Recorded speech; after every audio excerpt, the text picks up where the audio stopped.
is centered around monitoring police behavior or conduct,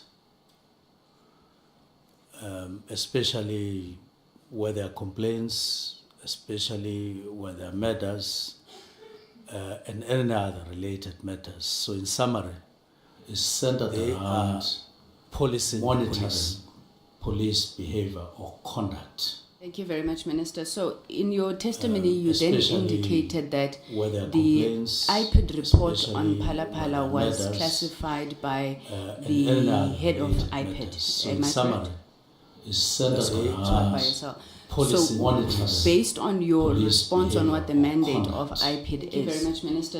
can I then confirm that IPID will not be investigating the president? They are investigating Phala was classified by the head of. Now, how does one get a report declassified, So, based on your response on what the mandate of IPID is, very much, Minister.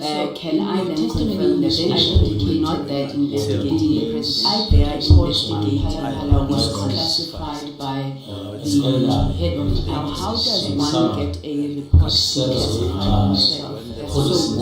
Based on your response on what the mandate of IPID is, can I then confirm that IPID will not be investigating the president? They are investigating Phala was classified by. We took the question, went to IPID to say, did you classify? What were the reasons? I'm facing a question in Parliament, and they told me that it is them, independent of the minister, and some of the reasons they touted were other parallel investigations that were going on in relation to Phala, and therefore they then classified for that reason until they come to another conclusion, maybe at the conclusion of some criminal cases that were going on under another entity that time.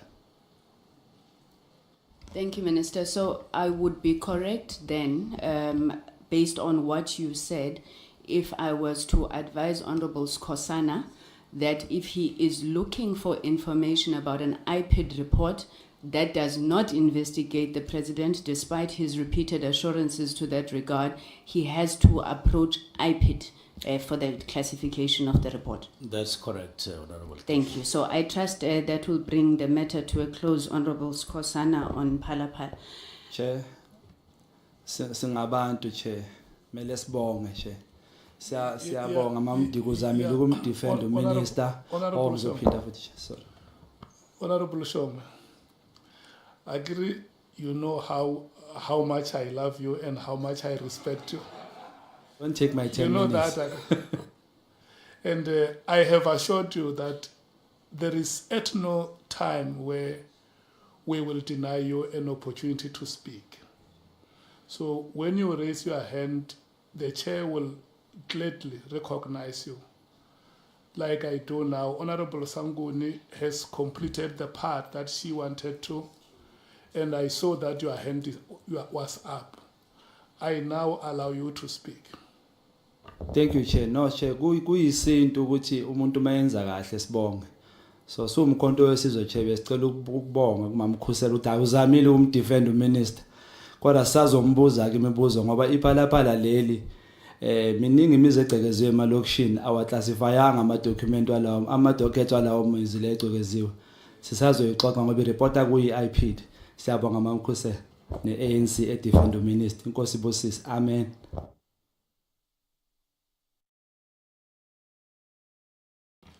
Do you want to comment on the message of gratitude?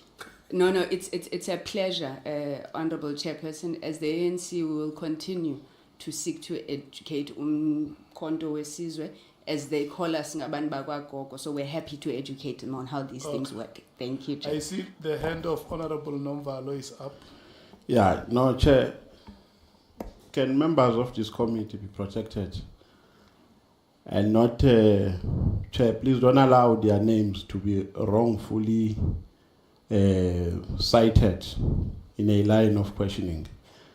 If we want to maintain the decorum of this meeting, I think it's important that we comply with the highest principles of discipline and not allow members to just throw in names unnecessarily so and unprovoked of one of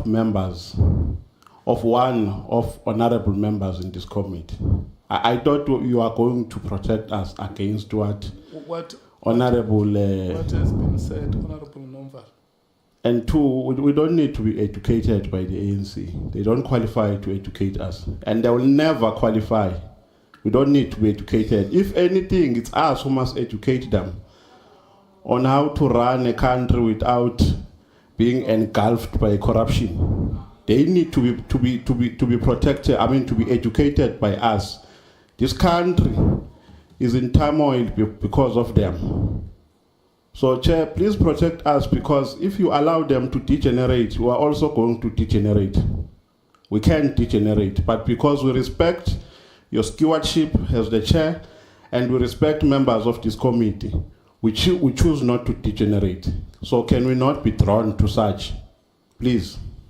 I want to hear from you. What is the part that you want corrected? No, he must not throw the name of Skosana in her line of questioning. It's unnecessary, Chair. To say to a witness, if I tell Skosana this, will I be correct? This is not about individuals. Okay. So what you are saying is that instead of being specific, she could just have said honorable member. No, Chair. As we ask questions here, people must not take notes of what we're asking and want to use our names unnecessarily so in their line of questioning. He can ask a question without mentioning Skosana and without being sarcastic, because she was sarcastic by saying, if I tell Skosana this, would I be correct? What is that? Okay. Honorable Matthys. Mine is just on clarity, Chair, so we don't want to leave the nation misunderstood about our terms of reference, as Honourable Member has said. On 3.5 and 3.6 of our terms of reference, it covers, if we want to bring in Phala Phala, we can bring in Phala Phala, because the broader scope of what we're doing, I've just lost these terms of reference, speaks to us investigating the broader corruption within the justice system. And if Phala Phala, Honourable Member, falls under that, we are allowed to bring that to the committee and for us to investigate that as well. And also in terms of us declassifying documents, it does not need the MKP to go and declassify the Phala Phala report. We can make that decision here as a committee to have that done if it's going to serve the purpose of it. So it was just about clarification before the nation is misled by the GNU. Thank you, Chair. Honorable Malema. Now, on 2 points, Chair. It will be disingenuous and anti-democratic principles not to make reference to an honorable member who made a point that you think it is differently put and therefore more clarity is sought.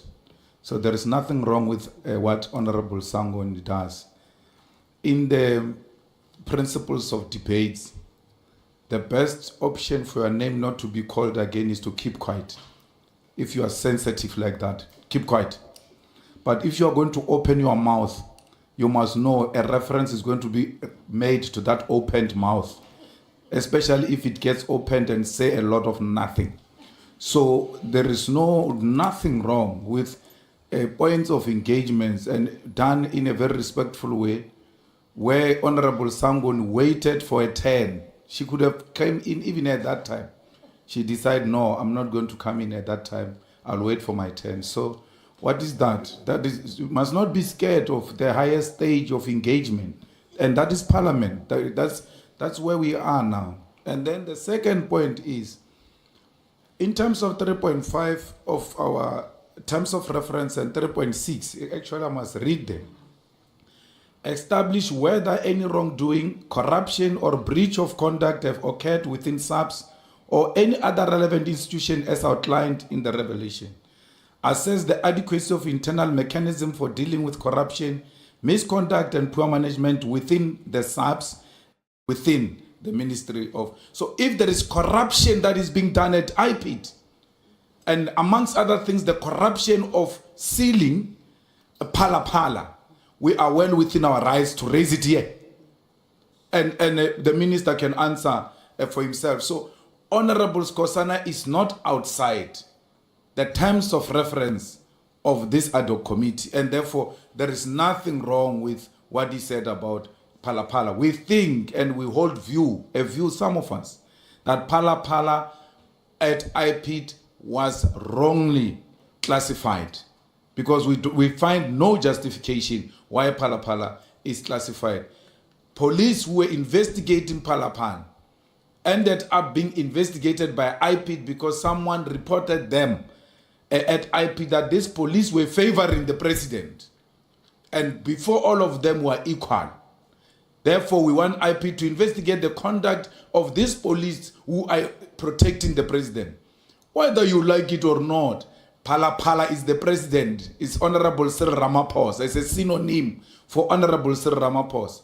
So it doesn't matter how people want to put it. So we are well within our right, Chair, and that right must be protected, and society must not be misled that people who speak about pala here, they are outside the terms of reference. And the good thing with terms of reference, the constitution or the law, is very important that every time when you speak about it, make reference to it, because you might think you know it, only to find that you don't know it. It's like Bible. A lot of you think you know Bible and you end up saying wrong things because you had those pastors who are feeding people petrol saying the same things, and you come here and repeat those things without having read the Bible. Thanks. Honorable Chief Whip. No, thanks, Chair. I'm aware the clock has stopped. Yeah. Honorable Sangoni must not be worried. No, thanks, Chair. I think the earlier intervention made by Honorable Malema is quite correct. Throughout our sessions, right from the inception, we have made references, and I will when I ask questions to the minister later on. We have been making references to questions that were posed by either the senior counsel or any one of our members. So that practice is correct, and I don't think that we should change it. Where I think, on the second intervention, where I think we probably running a risk that colleagues did not understand the context within which Honorable Sangon was raising the issue. Over a period of time, on many occasions in this platform, the insinuation has been made that the classification of the Pala report was at the instance or at the behest of the minister.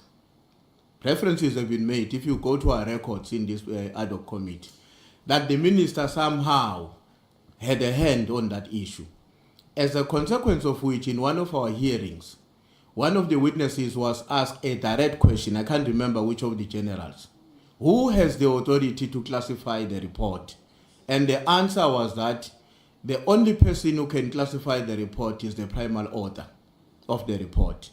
Now, when Honorable Sangon is raising the question, of course, she may have jokingly then made references, which is what I suppose has also made the MKP not to be comfortable. She may have been very, very casual in terms of how she refers to Honorable Skosan. But the fundamental issue is that nobody is saying a discussion on the Pala question, in whatever way it arises in this meeting, is a violation of our terms of references. But we would like you to appreciate the context within which she posed the question to the minister, because that has got to do with our history as opposed to what has actually happened today. I thought it's important here to clarify that, because I don't think there's a fundamental difference between what Honorable Malema is saying and his understanding with what Honorable Sangon was saying. The question is the context within which she raises the question, given our history with this matter. Thanks. Thank you so much. Honorable Skosana. Ngithokoze mgcinihlalo. It is unfortunate that, in fact, let me put it this way, it's not unfortunate. It was obvious. I serve in the Police Portfolio Committee. I'm not parachuted. for the last, since I came into Parliament. I understand much better than what Honorable Member Sangone was trying to educate me. There's nothing he can educate me about. iPad, IDEC, and whatever institution which we deals with. You know? Now, the issue, I'm not going to play with some semantics here. I can do that if I want to be naughty. But I was naughty during those years when I was young. Now, the minister is not a zombie unless they want to turn him into a zombie. The minister answered me on the day. He answered me. She doesn't need he doesn't need an advocate or an SC here. Now, if somebody wants to attack me indirectly, I'm straight. Straight, I'm not, I don't fear anything in my life. Now, let's not do that. The decorum which my colleague was talking about, we want to maintain that. Now, if the honorable member is uncomfortable, I don't belong to the factions of the ANC. I don't belong to any factions. I know it's a very sensitive matter for the minister. And I feel pity for Honorable Sangwe, because we're still going to ask the minister here. And other members who are coming, employees of the ANC. And we are not here playing party politics. Let him present her own story here. Ask her own question. I'm not going to interfere. Even if he says iPad or iPad belongs to a Department of Justice, is fine. But I know, because I serve in that committee, I didn't remove anyone to come in here. No, it's fine. No one was removed. I'm here. I'm serving in that portfolio. I know the history. I know everything. I didn't come here to defend anybody or anyone. Thank you so much. Thank you. Honorable Scosan. Honorable Nomvalo, you will be the last. Yeah, no, Chair. I just wanted to make this point that we still maintain our position. And we are saying this to seek your guidance. We're not inviting opinions and sentiments about how sensitive we are and so on. Here we seek your guidance as the chairperson of this meeting to say, don't allow a situation where some members choose to be sarcastic and tell us that they are educating us, as if they qualify to educate us. They don't qualify to educate us. It's us who qualify to educate them, not the other way around. So, Chair, we are seeking for your guidance. We're not seeking for anyone's guidance except yours as a chairperson of this meeting. We can't allow the name of the MK party to be rubbished here. If people have got a problem with the MK party, they must raise that elsewhere. It's not us who said people must lose elections. It's not the MK, it's not us who said people must get 1% in KZN and be voted only by their girlfriends, their candidates, and not receive any votes from anyone. So they must not come and express their anger here in the Ad Hoc Committee, because we can do that as well. There is no mouth here which speaks a lot of nothing. If there's anything that does a lot of nothing, is a nose that can't even control mafinyila. Not a mouth that speaks a lot of nothing. Everything that we have spoken here as the MK party is in line with the terms of reference. It's in line with the terms of reference. Chair, if anything, we will never be bullied here. If people have been thriving through bullying, they are not going to bully us. We're not going to allow that. We're talking to you. We have no interest of talking to anyone about the guidance that we request from you and the protection that we request from you. So can we be protected, Chair? Because we will be tempted to respond. Thank you so For much. as long as they provoke us, we will respond. Thank you so Fearlessly so. Honorable members, let me do this. Let me tell you, No, because Chair. I will give you a chance to speak. Let me No, say on a point of order, I just want to make one point very clear. point of order. You see, the problem is when you deal with anti-intellectuals. No, but he is out of order. I'm That's also raising a from point of order, Chair. ruralitarianism. I'm raising a point of order. I'm These are ruling small- On a point these are of small order, boys Chairperson. that On a have point of engaged- order. I've engaged their On a point father of order, Chair. long before Chair, they on a arrived point here. of order. On a point of order, When they were still Chairperson. looking after On a point cows of order, Chairperson. in the villages He of continues to Mzimkhulu. say nothing. He I was says a dealing lot of with their nothing. father here. He can't even Yeah. control They Mafinyila. can't do anything. He can't Small even boys. control Mafinyila. Control That's your- the only thing. control That's, your weight. we're going to speak, Chair, for as long Control as your weight. we're At not least going control to your be weight. bullied by Malema here. And buy We're the not right going size to be of bullied clothes. by you. We're not your boys. We're not your fans here, control your Malema. weight and We buy are the not right your size of fans clothes. here. Okay. You think what these boys were carrying bags for you? That We're fat not is- your fans that here. fat is going We to are kill not you your in your fans. We sleep. are going to confront you. Honorable We will Malema. confront you. going to kill We you. will confront you. We will confront you. Honorable We are not your Malema, fans here. Honorable Nomvalo. We're not your fans here. Honorable members, may We're going to confront him. May you please listen to me, honorable We're going to members. confront him. We're not his fans. I We're not request, these boys who are carrying bags for him. honorable members, I request. Control your You are not going to Control bully your us. weight. You Control are your not weight. going to I bully request us, you Malema. listen- We're not you going to be listen to bullied me. by you. We'll never be bullied by you. Honorable Nomvalo, you are the last person whose microphone is still on. You know, when I was at teaching, the session after lunch, we used to call it the graveyard session. And the experience now is the opposite of what I went through in my other life. This really cannot be the graveyard session. Let's do like this, honorable members.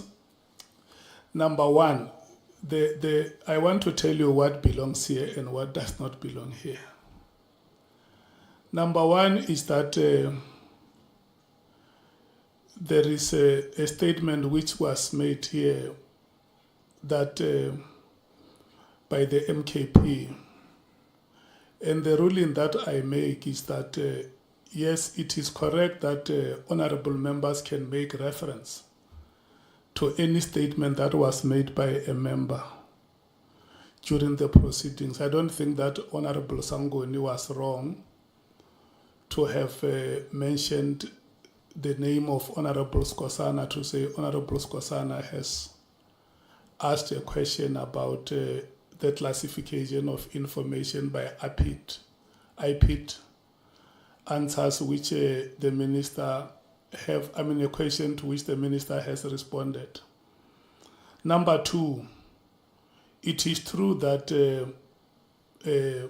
if honorable members want to probe or inquire about alleged corruption at Palapala, if there has been, they will not be wrong in terms of the scope of the terms of reference that we have adopted. Those are the two issues that belong here to this meeting.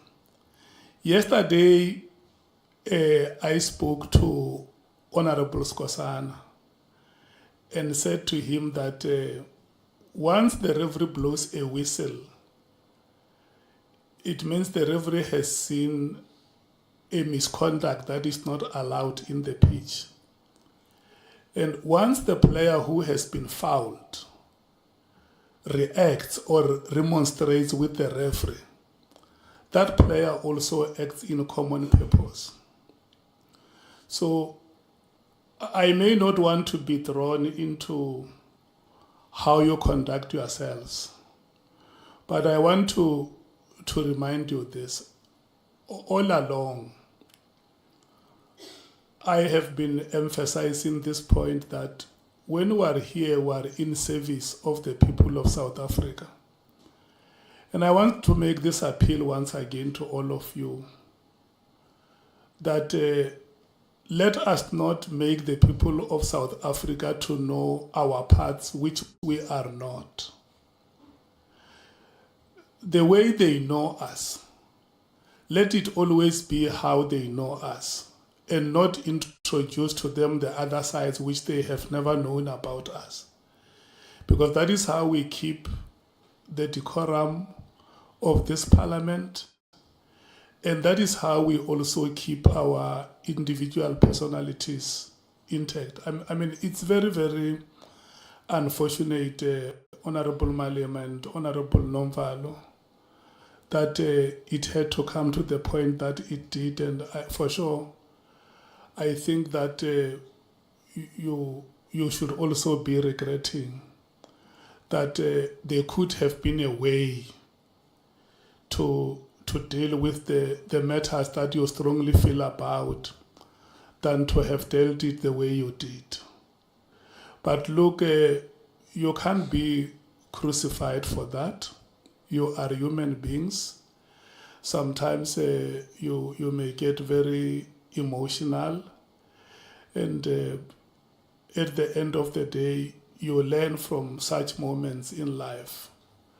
You are leaders coming from political parties recognized in this country. Mogolo o pelopedi. Ye nngwe ge e tlala, ye nngwe ya tlalologa. When you are a leader, you must always have two hearts. When the other heart is saturated, the other heart is it must become a second venue. Okay, the second heart must be able to help the other heart to restore your calm. So I hope that as leaders, you regret the moment that we are coming out of, and we because I can't prescribe, I can just say we may not experience this kind of behavior again.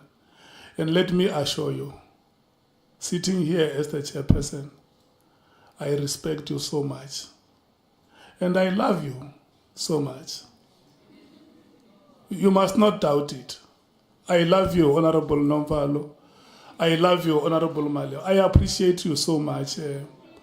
And so, you know, sometimes I feel very bad about it. But look, we have to move forward and serve the people of this country. Honorable Sangwin, we will add 15 minutes more to your time. Yes, yeah, so. Thank you very much. So what it means is mutatis mutandis. So it will be you and the chief whip. It will no longer be 4 o'clock, it will be 4:15. Thank you so much. Thank you very much, Chairperson. Thank you so much also for your guidance in this matter. I'm sorry, Honorable Skosana, if you took offense, but I see now at least Honorable Manyi has joined us, so you are reinforcing. Thank you, Chair. It's a joke, okay.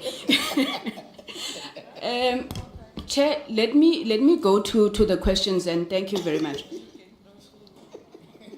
Minister, I just want to start on the issue of what brings us here, and apologies to you, Minister, as well, that you had to sit through that. Obviously, at the core of the issues is around that 31st of December directive.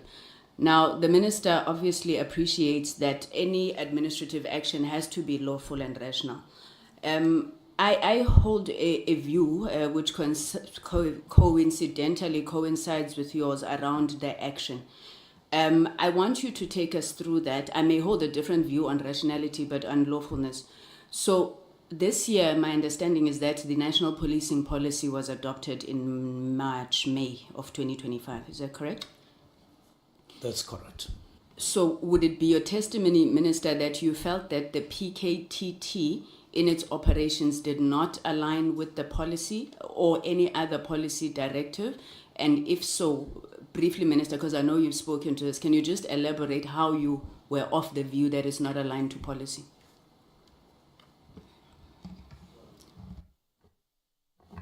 Well, it is more non-alignment with PFMA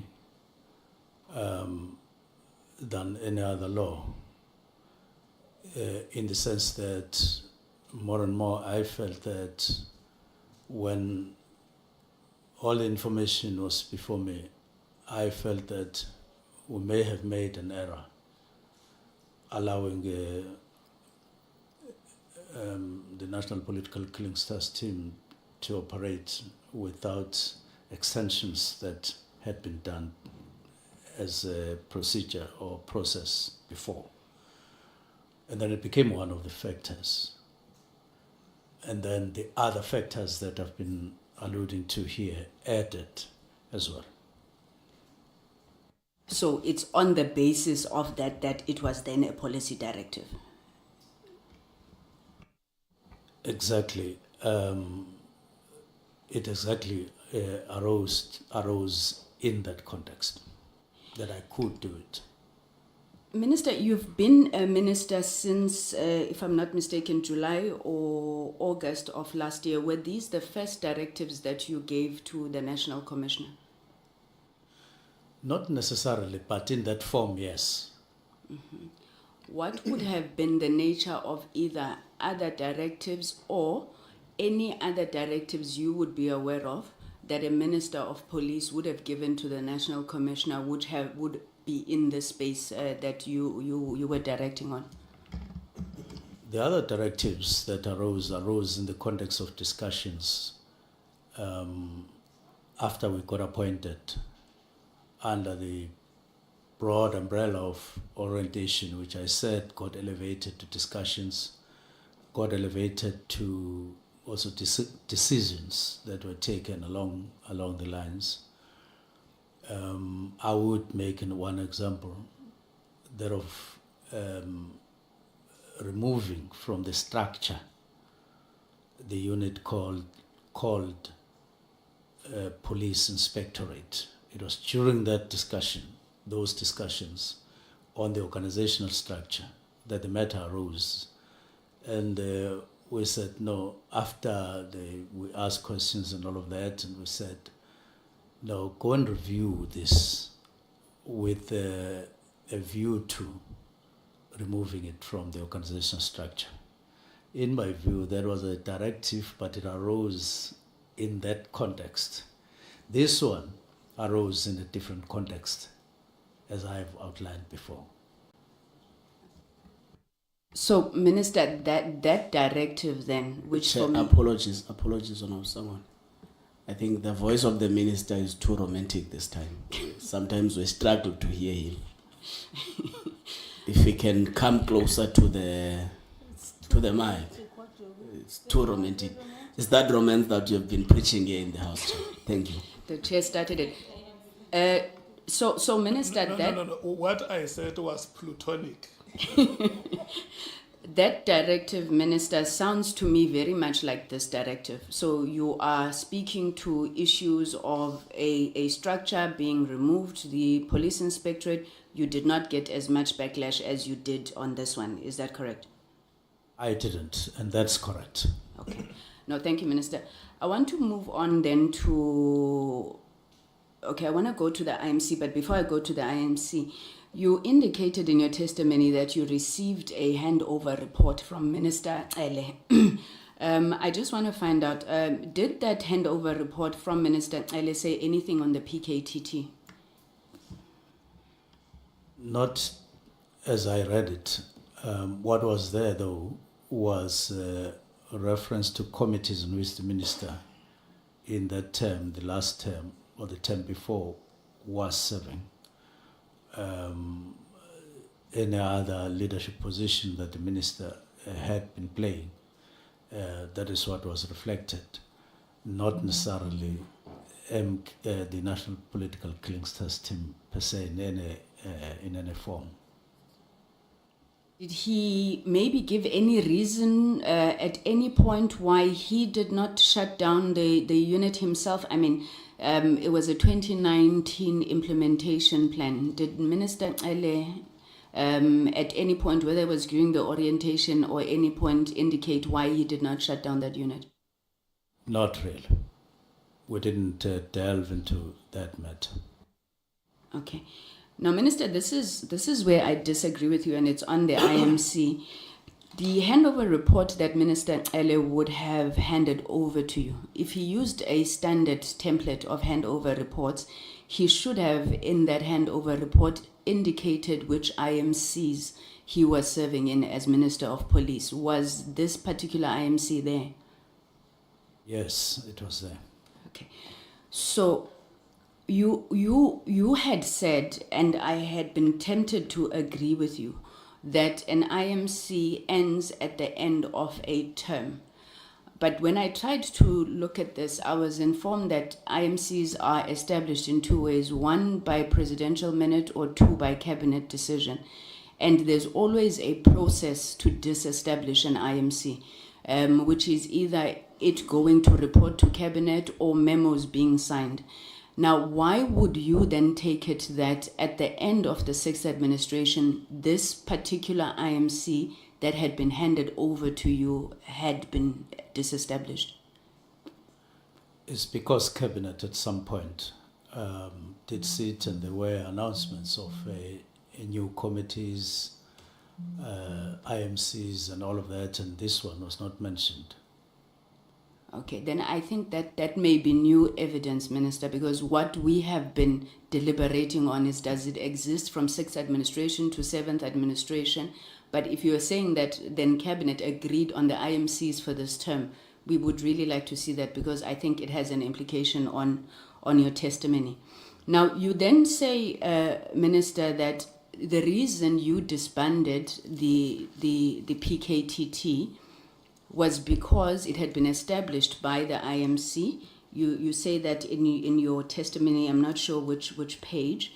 Then in page 235 of the bundle, which is an information note written by General Khumalo, Lieutenant General Khumalo, requesting funding. He says the PKTT was established by the IMC. Page 247, which is a report to the minister written by General Masemula. In the fourth paragraph, he again confirms the establishment of the PKTT by the IMC. So there's no dispute, I think, there in terms of the PKTT being established by the IMC. You then say, when you took a decision to de-establish the PKTT, was because it has been established by the IMC. Why did you not, and I think you've been asked this question, I'm just not getting it, why did you not then consult the other ministers who would be affected by your decision to disband? Because you say it was an IMC thing. Yes, the IMC doesn't exist, but why didn't you tell your colleagues who had been part of establishing it? I'm sure it is the manner in which the decision was arrived at. We said with the deputy ministers, I think it was on the 21st of November 2024, to look at a number of issues that were picked up since appointment. In the main, those were complaints and so on of a human rights nature, and others about intelligence, subs, and some practices, dismissals and all of that. But we were getting allegations as well from different people. And then we said, what do we do with these allegations? In fact, we started by saying, what have you been receiving? Deputy Minister 1, Deputy Minister 2, and then I also shared some of the things that I had been receiving. And the resolution was saying, go and engage the National Commissioner around these matters, yourself, Minister. So we agreed, but I didn't do that. I think it was 21 or 26, thereby, because we had not discussed the details of the nature in which the form of that engagement, the extent, and all of those things. So I then grappled with that particular question. Now, it took some time, and I wasn't anticipating that there would be an ad hoc committee or a commission. I was just grappling on my own to say, how do I meaningfully engage the National Commissioner? Not just engage for the sake of engaging, engage for the sake of taking meaningful decisions that will take us further and out of what we were discussing, what we seemingly were in. Now, it went on and on because we were busy and with other things, and I wasn't that quick in taking that decision. It was only after I settled at break around the 29th and so on. Then I went home to sit, knowing I'm not getting up to some business, and then the other day, and then things started sinking properly and shaping up properly. And then on the 31st I wrote. Now, I may have been concentrating on what I needed to do as a minister appointed, and then that issue of consulting other ministers, even though there was no IMC, didn't arise. But I did check, though, I must confirm, with the special advisor to say, if you read this letter, because I consulted him after, and mainly on what I'd written, lawfulness of this constitution, and we agreed that it was all within the powers of the minister as per constitution and legislation, and then I went ahead. Okay, Minister, now you say that you, as Minister of Police, who was chair of the IMC, you felt that it was within your rights to do this. But how do you say that as chair of an IMC that you yourself believe didn't exist, you could then disband? Where did you then draw the authority to disband from? Because you, in your statement, you say it was established by the IMC could disband it. You then didn't consult the IMC, but then as chair of the structure that you say didn't exist, where did you then derive that authority from? This was a political intervention. It was not established through legislation. The minister has powers like 272 and so on and so on. Now, when the National Political Killings Task Team was established, it was not through that power, but it was through a political intervention, starting from the president, then the IMC, political intervention, not legislation, the minister sitting and then saying, through powers vested on me, I must establish, I'm hereby establishing, as it had happened before, because there was another task team that had been established in 2016 and another that had been established in 2014. This one was not established that way.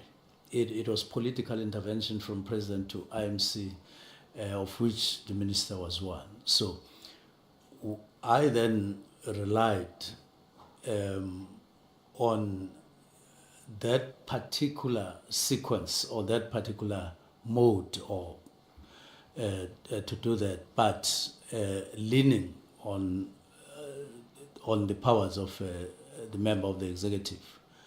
In other words, saying this was political intervention, this is political intervention, but now because I'm minister, I'm using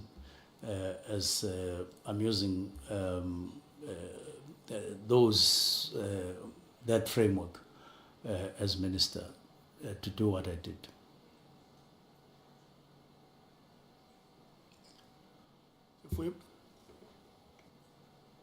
No, thanks, Chair, thanks. And I want to make a follow-up, Minister, on the question and the answer you provided. Let me give you the reasons why that question is fundamental. We have come to understand that the IMC was established by the President, and it was the IMC that established the PKTT or the NKPKTT. Now, the reason Honorable Sangweni is asking this question, Minister, is because our own deductions is that your existence as the chair of the Interministerial Committee equally cease to exist when the committee is not re-established? And therefore, where would you draw the authority to disband the entire team as opposed to withdrawing the police who are under your executive authority as a Minister of Police? Because if you had said, no, I was not the chair of the IMC because it didn't exist, but as part of my own job to restructure the department of the South African Police Service or the South African Police Department, I then decided to withdraw the police. If the withdrawal of the police consequently led to the demise of the PKTT, that would be the consequences evolving from your own action. But in this context, you would have exercised your action in the context of the authority you enjoy as a Minister of Police, as opposed to a chair of an IMC that in your own admission did not exist.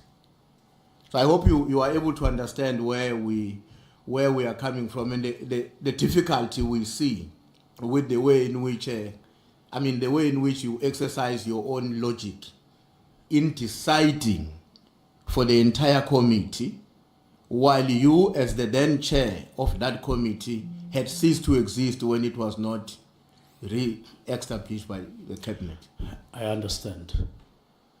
There is the IMC, then the IMC doesn't get continued with or re-established for the 7th administration. I no longer am chair of that. I'm now Minister of Police.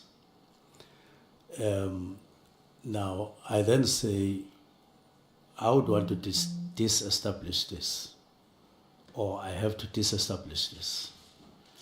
And what do I do in this situation? Because of there are this and this and this and this reason. And then we look at the Constitution on what the minister, no longer as chair, we look at and we see there's something called a directive using what now is what was a political intervention now facing me as a member alone. And then I say, okay, because there is this power to do a directive whose content is not necessarily determined, to say is only directive for this, on this and this and this. I then used that particular power as a directive, to direct, to give a directive. Thanks. Minister, with hindsight. Let me check. Honorable Chief Whip, are you okay? Are you satisfied?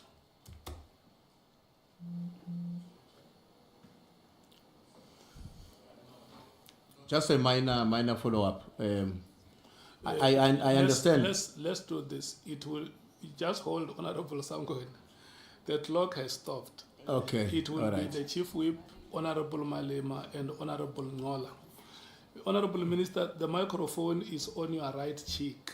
If you please make sure that it faces straight to your mouth. No, thanks, Chair. No, I won't be long. I wanted to check, Minister, just one question only, and you will decide whether you answer it as a yes or no. In your own understanding, can a minister issue a directive that cuts across or beyond the department that a minister leads in terms of its impact? Now, the National Political Killings Task Team was, for all practical purposes, a structure of police, in essence. But then, because of the needs for interdisciplinary and all of that approach, you then draw other relevant to then assist at officials level now, that's what you're remaining with, who are playing specific roles there. Now, in my view, because this is housed in South African Police Service, I could do that.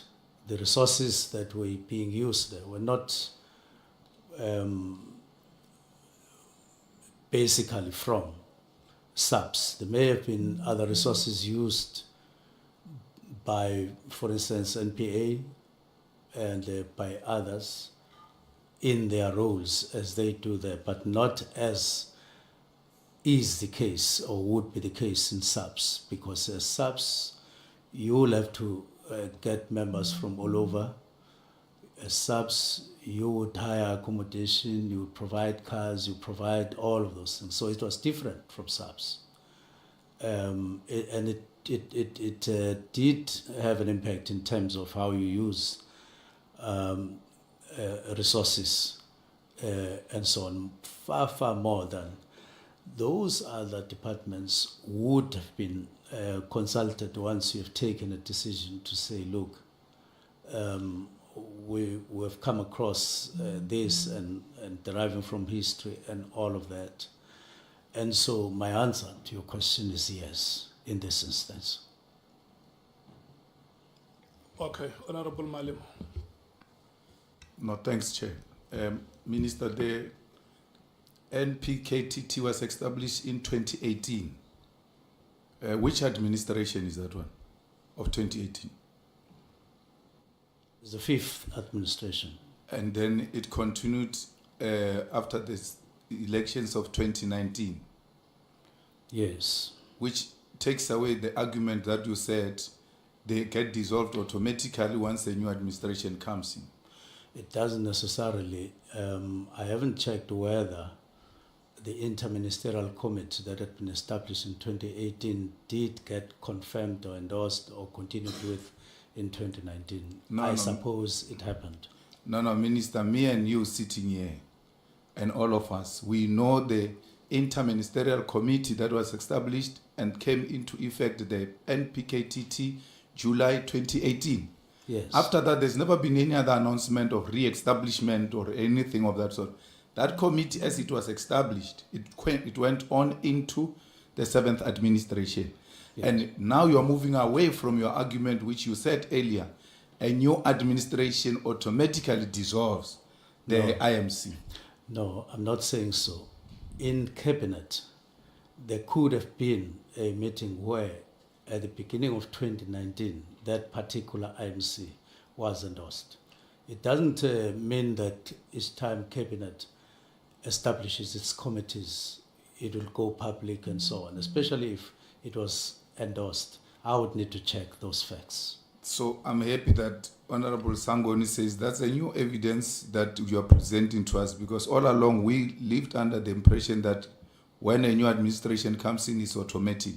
But then you go on to make another commitment, which I don't think is permissible. Honorable Sangoni says, you say Cabinet might have established certain committees and all of that, and then we'll have to say, no, you must come and share that with us because it's a new thing. But sitting here, don't think you can just share the minutes of the Cabinet, because you are going to commit to bringing the minutes of the Cabinet here, which shows that certain committees were established except this one, and then you are going to come back and say, no, it is not permissible to take out the minutes of the Cabinet. Are you sure you will bring us the minutes of the Cabinet?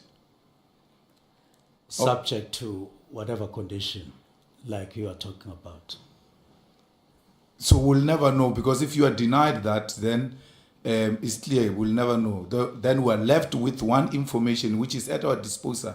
It was established, it came into effect July 2018, and then only got dissolved by yourself, because that's the only evidence and information we have. Apart from what you are saying now as a new evidence, we'll have to rely on what we have. Thanks, Chair. Do you have any comment, Minister? No. Okay. Honorable Ngola?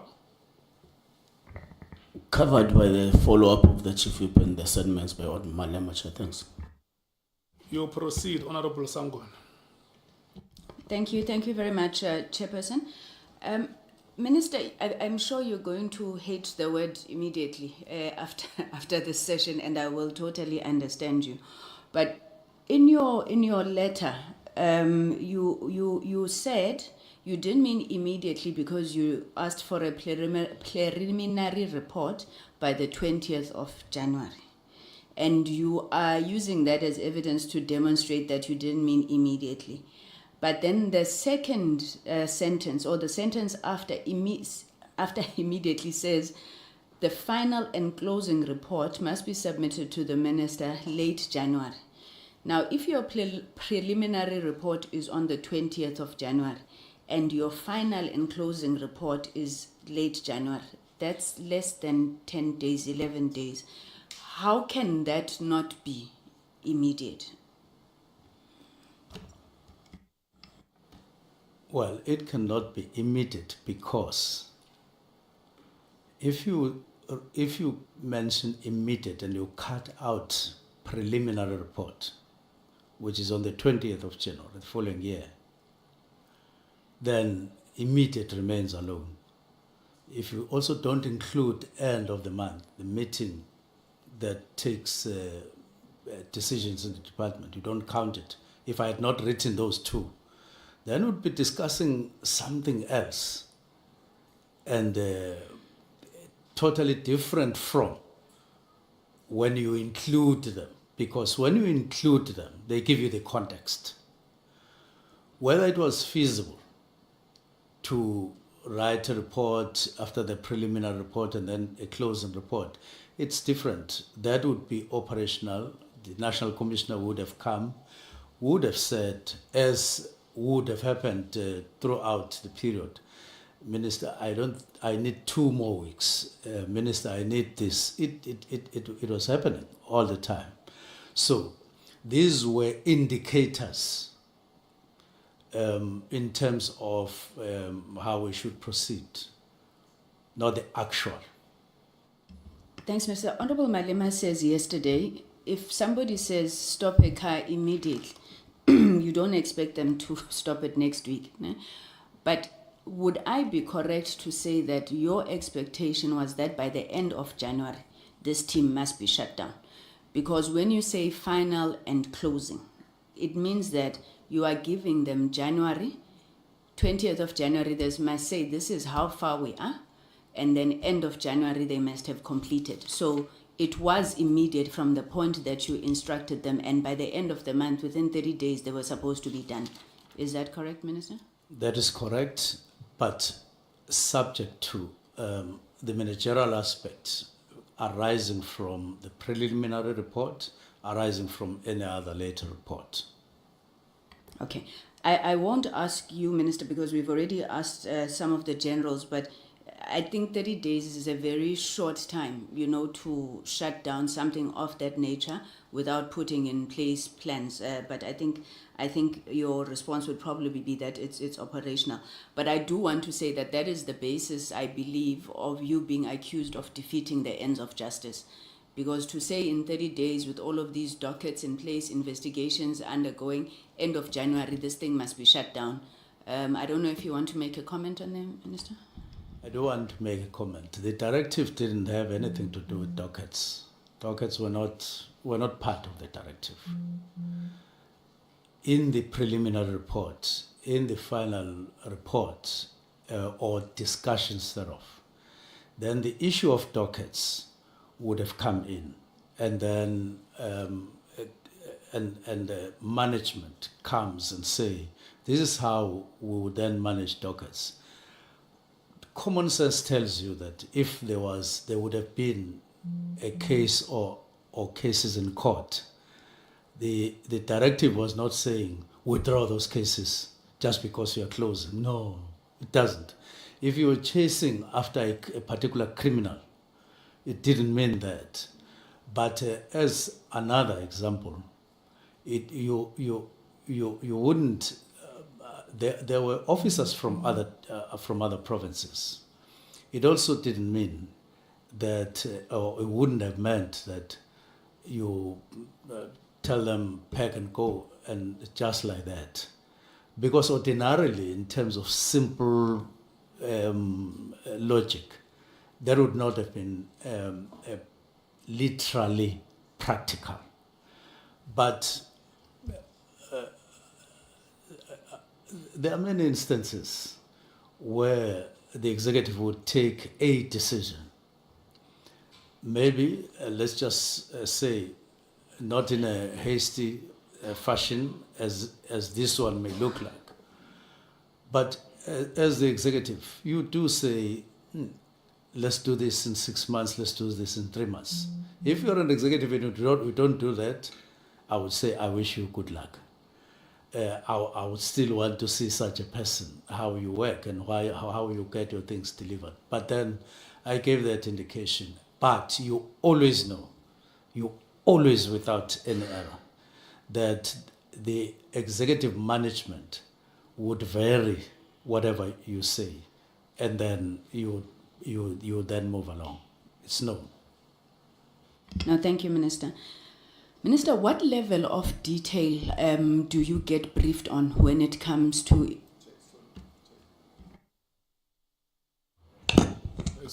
Just hold Honorable Sangoni, Honorable Malema. Sorry, Honorable Sangoni, the chair is not looking at us, so that's why I'm screaming.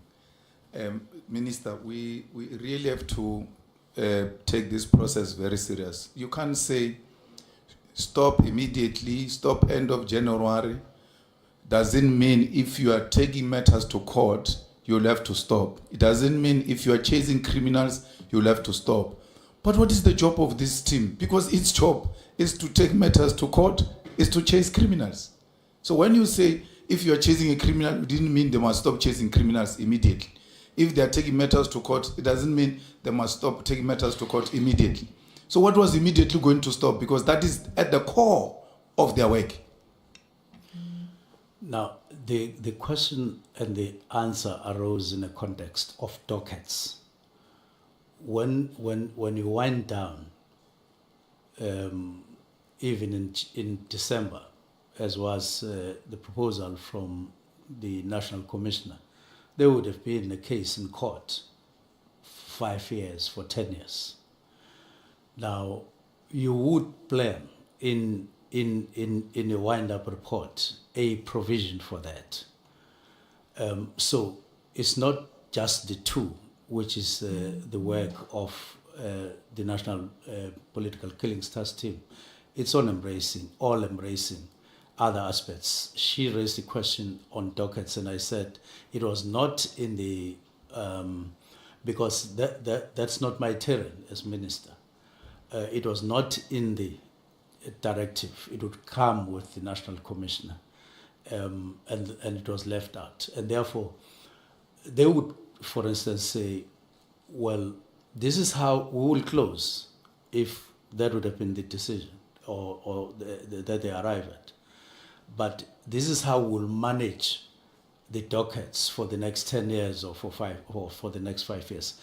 When you hear matters around dockets and so on, it was in that score that what are we going to do with ongoing investigations? No, transfer them to the organized crime unit in KZN or serious and violent crimes in KZN, so that they continue to investigate what was being investigated by the other team. Okay, thank you so much, Honorable Member. Honorable Sangon, may we proceed? Thank you very much, Chair. Minister, you've already said that the letters and things that were written by Professor Mary de Haas only formed part of what you called the collective weight of your decision. But did you get any of these investigated? What Mary de Haas would have raised? Well, Mary de Haas's matters were not only raised with me, they were raised with the National Commission as well. They were raised with the Portfolio Committee. I had a discussion with the National Commissioner and got his impression about what Mary DeHaas was saying. Lastly, National Commissioner was saying those matters we have looked at and found that there's a problem with this, there's a problem. Lastly saying they are not, those matters are not as she raises them. I was satisfied with that at that time because I wasn't looking at any other thing. I just wanted to get his impression about this if he had been contacted by Mary DeHaas. So I then left that and moved forward with that kind of response. So I wouldn't say they were investigated by me, but the impression that I got from the National Commissioner was that indeed those matters were looked at by police. Okay, Minister, on the basis of that response then, it doesn't make sense to me why you would then include them as part of the issues that you considered to be underpinning your reason. Because if I heard you correctly, you're saying you raised these matters with the National Commissioner, he dismissed them, you were comfortable with that. But we've got pages and pages of Mary DeHaas here, so why would you then have them as part of the reasons why you disbanded the PKTT? Now, they exist. Those matters exist. I think I last got the letter, I don't know whether it was October or what. So I was putting them as some of the things that I considered. I didn't ask for a report from the National Commissioner to say, give me a written report on your investigation on matters that Mary DeHaas had raised. I just took it, I took him for his word. But here, the intention was to say, there is an indication of some problems. I could have added that I asked the National Commissioner and he dismissed them and so on, but that was not the intention. It was merely to say there are these matters, whether they are current or not current, but I did consider those matters. Okay, why I was asking about Mary DeHaas is that in paragraph 93, DeHaas says that the task team achieved virtually nothing in 6 years except to cover up for politicians. Now, when you spoke to the National Commissioner or in your own investigations, did you find out who these politicians the task team is covering up for? Not really. Would it be something that is being looked at? Because it's quite a heavy statement and it speaks to issues of political interference in the work of the PKTT. Would the minister not think that that's something that you need to follow? Well, I read the whole letter, the letter as a whole, and I could see that it has got various matters and didn't really go to each matter per se. And I did say that earlier, I didn't necessarily want to put that as the only weight or as the only issue.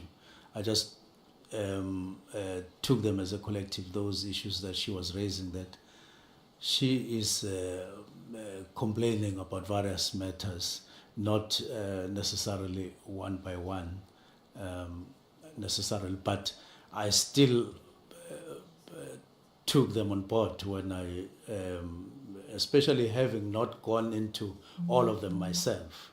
So I said maybe I should just flag these matters as matters of concern, but I knew that these are not the only ones. What has been your experience, Minister, of political interference in the SABS? I mean, you've been there for a year now. Is there political interference that you are aware of in the functioning of the SABS in particular, but maybe the criminal justice system as a whole? I listened very carefully to General Mkhwanazi when he was making examples of what he views as political interference. Number one, he used a case where I called a district commissioner somewhere in KZN for some information. And then he said, this is one instance for political interference. What actually was happening there, for your benefit, I was driving to a funeral of one councillor that had been murdered. Now, when I got closer to the marquee where the gathering was, I checked my notes, and my notes didn't include whether those who had been apprehended were still in with the police or they had been bailed out. So I just needed that when I addressed mourners. And so I called one official that I was with who had, was already there to say, just get me the number of the district commissioner. Got me the number and I phoned. Bail or no bail, currently. And then he told me that no, they're still inside, and I think we had some small conversation. I'm sorry, Minister. I'm so sorry to interrupt you. I'm also looking at time. Okay. I hear you explaining that one case, but maybe a direct question is, are you interfering generally in the work of the SAPS? Are any of your colleagues and comrades interfering in the work of the SAPS? And I remind you, you are under oath, Minister. We really need to understand, are the police being hampered from doing their job because of political interference? To be honest, I know of no instance that I could be accused of political interference for.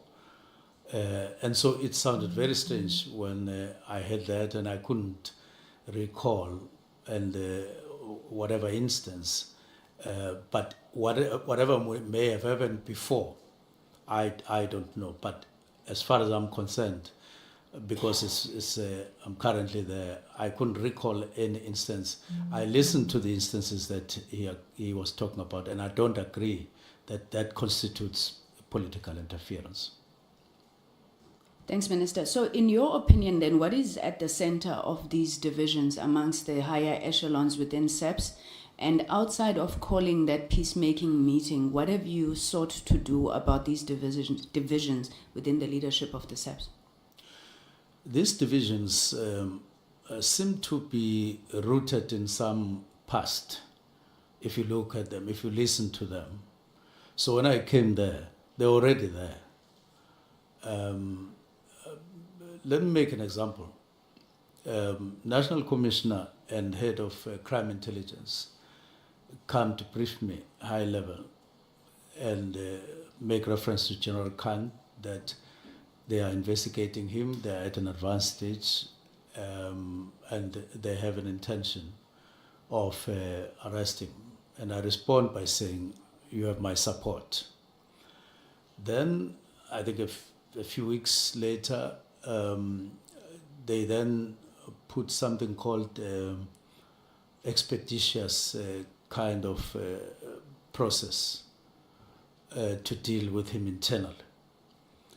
Now, he then takes SAPS to court. He wins in court. So there's now no expeditious process. They then take to internal process, and he undergoes that, and he wins the case. Now, when he wins, it means he has won both cases that were at an advanced stage for him to get arrested. Now, I didn't understand that to say so, because I had asked the day before the matter was going to go to court, are we confident that there's a case? I was just asking because I had not been aware that I had been cited as a respondent number one. So I only became aware on the day before. So then there was also a rumor that I would want General Khumalo removed as head of crime intelligence and Khan being put there. And this is what I discussed with National Commissioner. National Commissioner, those rumors are not based on anything that is me. That would so you could see that it's a reflection of some of the things that are happening within the upper echelons of police. The root causes of which I wouldn't know, except that they are sort of oldish and they were there. And Have you tried to fix them though, as the leader of the SAPS?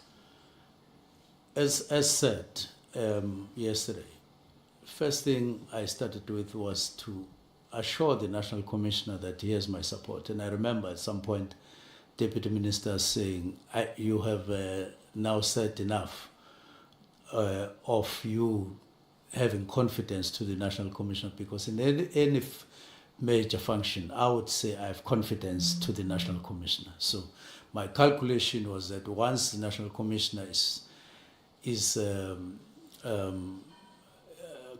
confident that it's not a question of a new minister coming in and wanting him removed. I have confidence. I even told him that I haven't even checked when your term expires, and that was true. I had not operationalized it in my mind. And so I was making it easy for him to feel free. And my calculation was that National Commissioner felt comfortable and were working together. Then the next thing was to say there's a problem between him and Sibia. And then I called a meeting. My other step was then there's a problem between Sibia and one provincial commissioner. And then we said, I was intending to call a meeting between Sibia, who was kind of a common factor, with Kumalo, to say, what's the problem between yourselves? Because you are now hampering and disturbing the flow of work of police. Now, that I had not had the opportunity for. I don't think that they have real fundamental things like this one was trying to remove my head and I dug a big bullet, and so I don't like him, and so on and so on. I think over time things have accumulated among them of one way or the other, and they are in this state of affairs, which is really very, very, very worrying, to say the least. Okay, before I move on to my last and final issues that I want to raise, Minister, what did you think that day when you saw Lieutenant General Mkhwanazi addressing that media briefing? What went through your mind? Did you think that the nation had failed, you had failed? What went through your mind? Even though I didn't see him on the day because I was busy elsewhere, I only saw that afterwards. My first reaction was, what has happened? But and then my mind raced back to fight back. Is it fight back? Is it taking this shape? But I couldn't help but recall that there had been that mention of a fight back. Now later, when General Kumalo got arrested together with other people, then there was also another expression, the gloves are off, that I must be told that gloves are off. And I had not arrested Kumalo and other officers. There had been, but the word was, tell minister to prevent the arrest of Kumalo, which told me that General Mkhwanazi got or became aware before they actually got arrested. I was in Cape Town. So get minister to stop the arrest before the arrest happened. And then when that message didn't come, because he spoke to the chief of staff who was getting out of Cape Town, and he told that person, no, let's talk when I arrive in Johannesburg. And when he arrived in Johannesburg, that person who had been sent by General Mkhwanazi, as alleged, then calls chief of staff to say, General Mkhwanazi says, leave it because General Kumalo has been arrested. And he said, you must tell minister gloves are off. So I'm looking at these things that are happening through the lens of those two expressions, and in between a lot of other things. And I'm looking at that as something that had an impact in changing the mind of the National Commissioner, who even went to court to say he thinks that, or in a sworn affidavit, that he has no problem with the directives and so on, but the how part, and he wrote it down in black and white, which is further evidence that he had no problem and so on. He would then turn later when he went to the commission and for the first time clarifying where he stands and so on. Okay. Thanks, Minister. Just my last few questions. You spoke about the Chief of Staff now. Minister, what framework demands that when you're hiring a Chief of Staff, you have a panel of interviewers, firstly? And secondly, who were on the list of other candidates that you mentioned that this panel was looking at? I was meant to come with how, I don't know whether I got it. Yeah, how I rather read that to say this is the standard practice, and then I'll come. Sometimes there's compliance, sometimes there's no compliance. I'll find it. Okay, while he's still looking at that, sorry, Minister, we'll come back to it as soon as you get it. So, Chief of Staff has got a BTEC in policing and a diploma or so. The position of Chief of Staff is at a level 14, a Chief Director in the Public Service, Major General in the SAPS.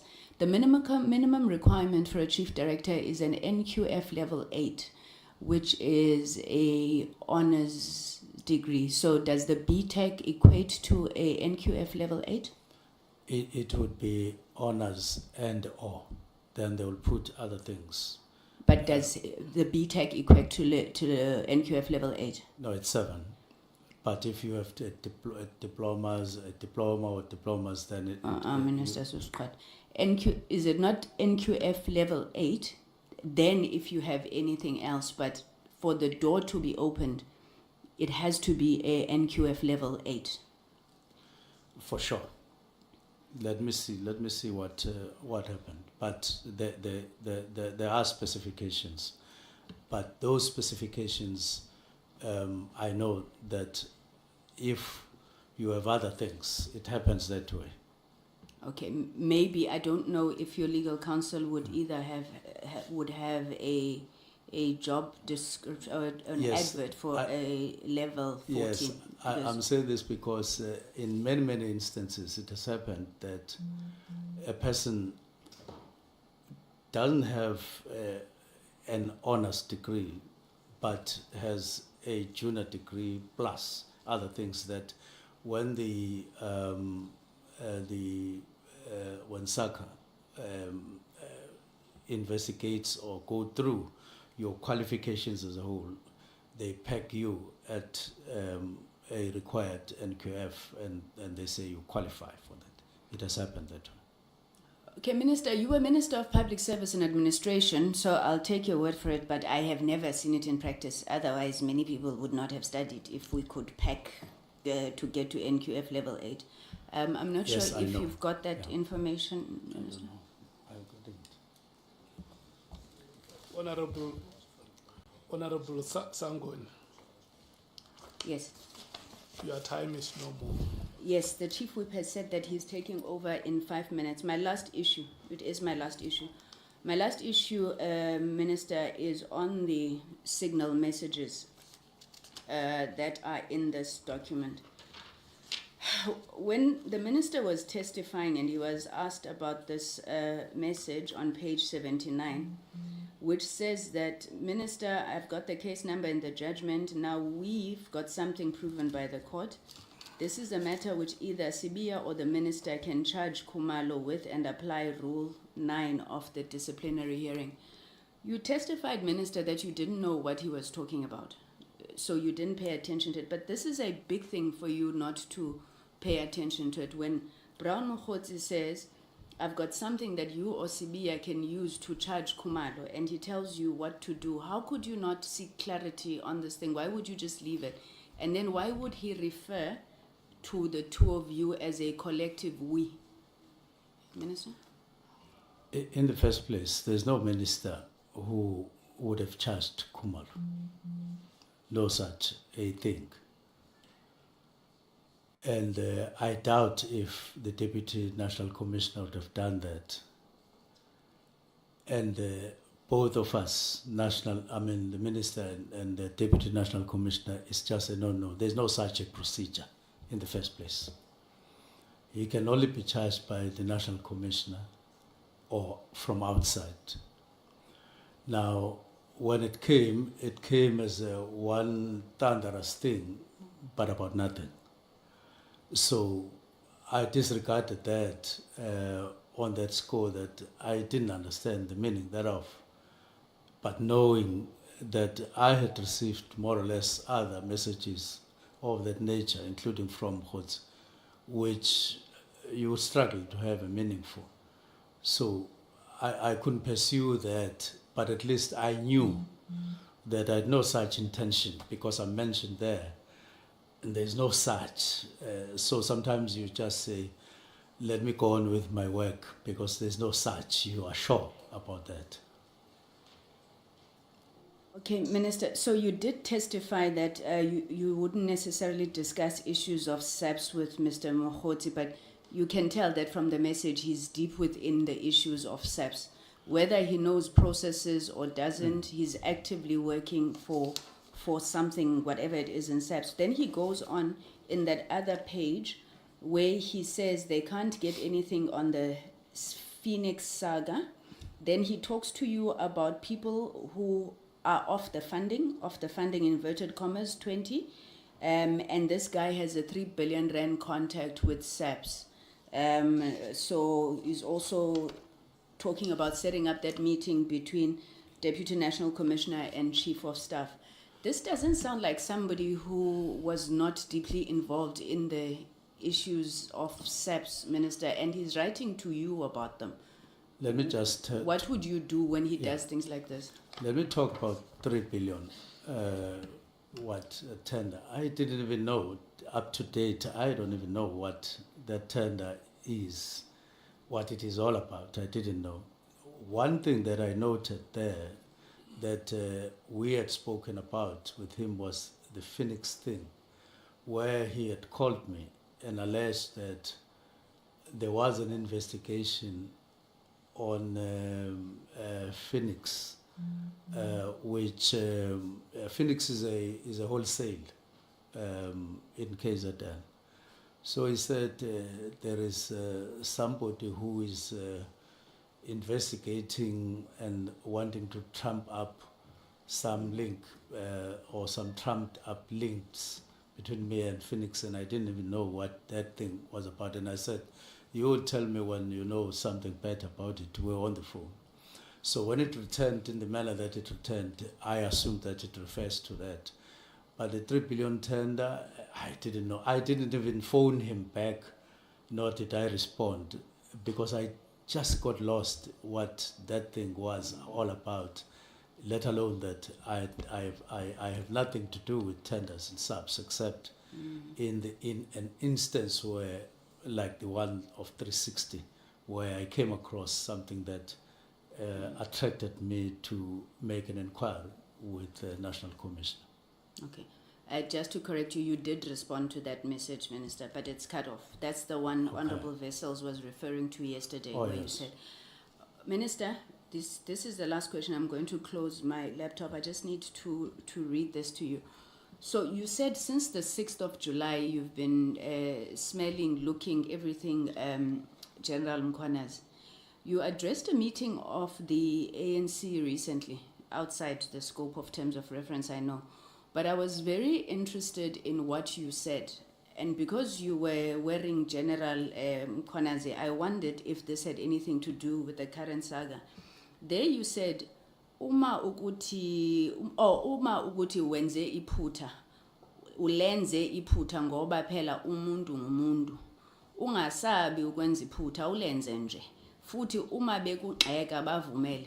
Do you remember you talking about that? Yes, I remember. What mistake did you, if you were talking about yourself, Minister, feel that you made there? I mean, you go on, you know what you Yes. said, right? So what is it that you were addressing? What mistake? And from this experience, do you have any lessons that you think you've learned?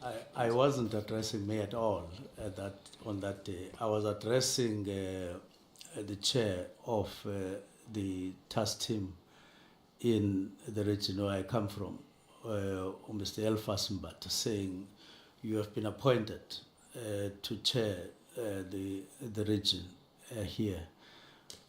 As you work, you may make some mistakes, but even when you are criticized, go on, because... So it was not about you making mistakes? No, not at all. I saw some tweets and something like that on social media. It had nothing to do with me. I was almost facing Mbata. Have you made any mistakes, Minister, and do you think there's any lessons you need to learn from this?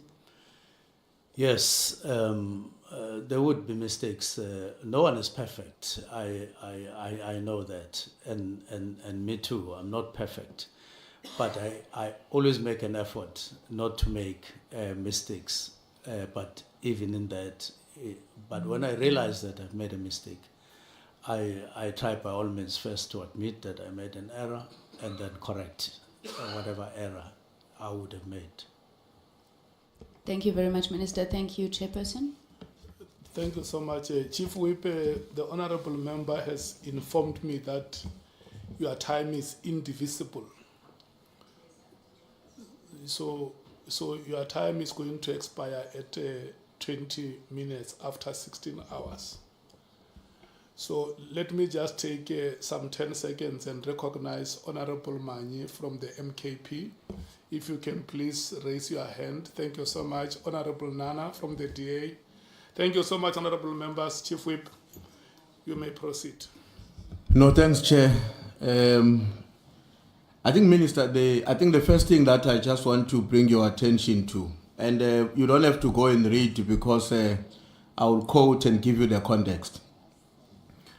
On your affidavit, which you presented to us, paragraph 27 and paragraph 37. Paragraph 27 talks about the fact that the extension of the lifespan of the PKTT was done on the basis of a consultation between the minister and the National Commissioner. And I would imagine that would be a meaningful consultation, meaning a direct consultation that would have taken place. Now, on paragraph 37, you are then saying that you are bringing to our attention actually that both generals, Masemula and Mukwanas, in your own words, you are saying they failed to produce the evidence of the extension because the last extension that took place was before the resignation of the then National Commissioner General Sithole.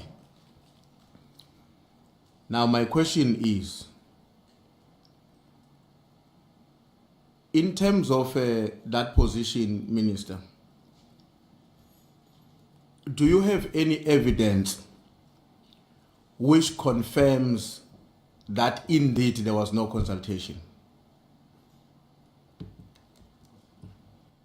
Rather that there was no extension. Sorry, yeah. No, let me explain why I'm putting it this way. Remember, your contention is that throughout the period after General Sithole departed, the two generals who came before us were unable to provide evidence that the sustenance of the PKTT was as a consequence of a confirmed consultation between the National Commissioner and the Minister. That would be Minister Pegicel in this case. Now my question is, do you have evidence that actually there wasn't any consultation? Remember, they didn't give us evidence that there was a consultation according to your contention. But will you be in the position to give us evidence contrary? That actually here is the evidence. There was never a consultation. I'm trying to think what form other than that it's not there. Maybe some investigation, because you can have it in concretely when it is there, but when it is not there, it will be difficult to say here is evidence other than via an investigation within the department to say. But on my check, I was satisfied that none exists. Okay. Now, in the normal course of events, would that consultation only be limited to a written and signed document between the minister and the national commissioner, or it might also include a conversation between the two? I would basically argue that it would have been written based on information that I got, that it was written, but I can't deny that it may have taken whatever other form, if it did. Okay. But in this instance, Yeah. yeah, No, it was no. based on written. Okay. No, thanks, Minister. I was asking that question because I thought, because even when General Stolle left and General Masemula took over, I suppose that's how they followed each other, or whatever the sequence might have been. But even as he has departed, the evidence exists that beyond his tenure, meetings of the IMC did take place and reports were taken to cabinet, Yeah. which may therefore justify a conclusion that in whatever form it may have taken, a green light was given by both the then Minister Cele and the National Commissioner for the PKTT to be extended. So that is the point that I wanted to make. You may want to comment on it. Yes, it's not just the reason why I was doubting verbal, it was because it has to be in the form of an assessment written down, as opposed to a request for money. There's a distinction. That's why the CFO in 2024 March talks about the need for a work study if the National Political Killings Task Team is to be drafted into the organogram. It suggests that there would have been a work study. It can't be verbal, and that such a work study signed and would then extend the term, and then it would release money, as opposed to the process going the other way around. So I doubt that you could do it verbally, both the assessment and signing for the extension. So in that context, Minister, shouldn't we then come to the conclusion that if there was an expectation that a meaningful consultation will occur between the Minister and the National Commissioner to extend, that therefore a meaningful consultation would also be rationally expected between the Minister and the National Commissioner to discontinue? It would be expected. It would be expected. I think so, if I hear you well. Okay. But in this case, we can conclude that because if the way in which you would expect it would be in a written form, in some form of an assessment, remember, between the big chiefs, the Minister and the National Commission. Yes. Would I be wrong then to conclude that that did not meaningfully happen between the Minister Mchunu and General Masemul in the case of a discontinuity? That there was no extension. Meaningful consultation between the two chiefs that, okay, we're discontinuing. No, I have explained that I didn't consult per se on face-to-face or in writing, but there were meetings on factors. I singled out one factor that I had a problem with. It is the category of people who came to report certain things, certain practices. And I felt that because of this factor, I wouldn't be able to, I would be able to rely on it to effect the directive. And then we will have discussions later, but I took that as risky and serious, and that I wouldn't be able to go to anyone and talk to them on this particular matter. Okay. But Now- others, I would want to you to underline that there have been processes, there have been everything, but not on the actual directive to disestablish. Now, in your response to a question from the senior counsel, including from some of my colleagues, Minister, you made references to the fact that you had directed the Chief of Staff to send the letter to the acting commissioner and the national commissioner. Yes. And then he decided, without your direction, to send it to the PAs of other generals. And I want to say, would the PAs of other generals include the PA of General SB? I can't recall specifically, but I do recall him indicating that he sent to some PAs. I can't recall whether he did it to all deputy national commissioners. Okay. I'm asking this question, and I really would not hold you accountable for that, because that was a person acting outside your instruction. But I'm asking this question because a particular web has been created of Mohoti, Matlala, Sbiya, and I will explain later on why that web becomes a matter of concern to us, and his conduct to decide that beyond what the minister has asked me to do, I'm also sending to all others. Because when you read that web, it becomes, it's very difficult to believe that he would have excluded the PA of General SB.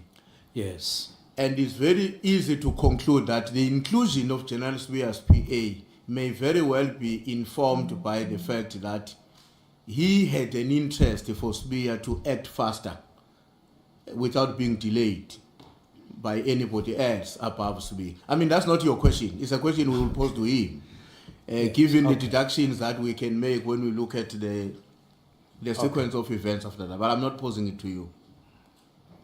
And then when you were responding to Honorable Malema on the Mohoti question, of course, you referred to the character that you did not know, and we explained what you explained. I don't want to get into details about what exactly did you say. Now, he appears to be very central to the crisis we're handling, Mohoti, in one way or the other.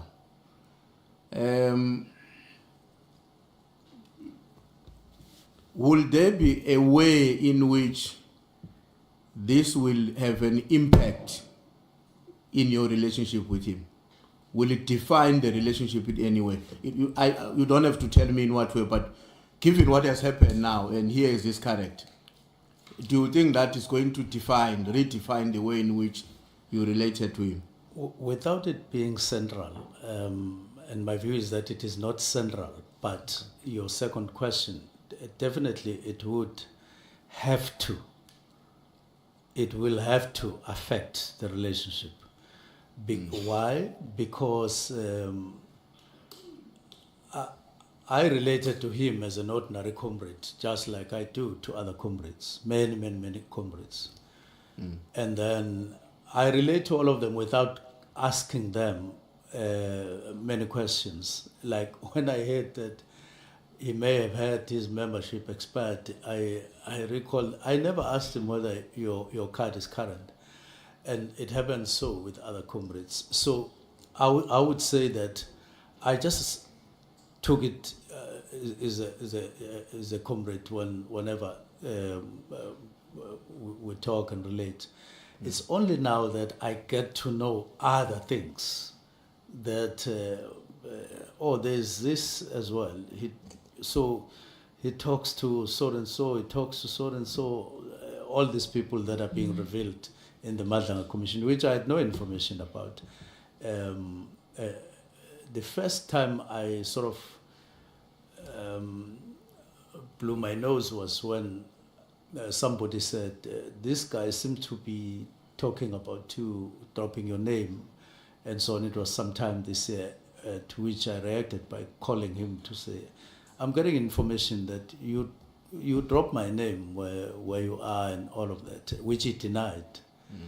And I had no way of, confronting him at that time to say, but here and so on. But it will definitely redefine the relationship. It will have to redefine. Okay, thanks. Now, when you were responding to Honorable Nomvalo, I think he was asking you a question in relation to how you gathered together the information which help you to come to a conclusion. Some of it was from the public, others, so it came from different centers or different platforms. Yes. Now, given what I would say, Minister, is an established fact, at least in my own assessment, that there's been a huge public condemnation of this decision. Now, the decision I'm talking about is a decision to de-establish the National Political Killing Task Team. I may be wrong, but my own assessment is that there's been a huge public condemnation. And of course, it's informed by many things, some of which I will come to it later on. Would you say that had you been alive to all that you know today, you could have taken a different decision? I would specifically say I would have taken the same decision, but the form would have been different. Like I said yesterday, I said when somebody was asking me, given what has happened, whether I would find a different approach to this, whether I would do it differently. I said yes, I would do, now that all these things, I would do it differently. Now, I'm saying the same thing. The decision would have needed to be taken, Honorable Mpemba, based on, it's even if you try to duck it, you try to avoid it, you would have needed to take a decision of this nature at some point, purely based on how you use money that is available, and ask yourself whether the way we're using money currently in subs is optimal, is in line with the wish to protect everybody, not only in KZN but in the country. Is it optimal use, and also given the fact that you now have the new structure which does everything that the National Political Killings Task Team is meant to do, and so on. So you would have had to take the decision, but maybe the form that it would take, you definitely would have needed, if you were aware, if I was aware, I would have taken, it would have taken a different form, the same decision. On paragraph 84 of your affidavit, Minister, you are referring to the meeting that took place on the 21st of November. And that is a meeting of the minister and his two deputy ministers. And you are very particular that that meeting, among its own part of his decisions, was that the minister must have a meeting with the National Commissioner. Yes, There was a web of, a lot of allegations that were there, and the direction was that the minister must meet with the National Commission. Now, before you answer that, on the 22nd, there's another meeting that takes place, which is not a meeting of the minister and the National Commission, but it's all other people who are there. Was the meeting of the 22nd already planned when you went to the meeting of the 21st? Yes, because we can't, we couldn't call a meeting in a day. It was already planned. It was already in our plans. I think we had a little chat about that even on the 21st. But yes, it was already planned. But on the first question, the actual resolution was that no, engage the National Commissioner, of course, in the meeting. That was how we framed it.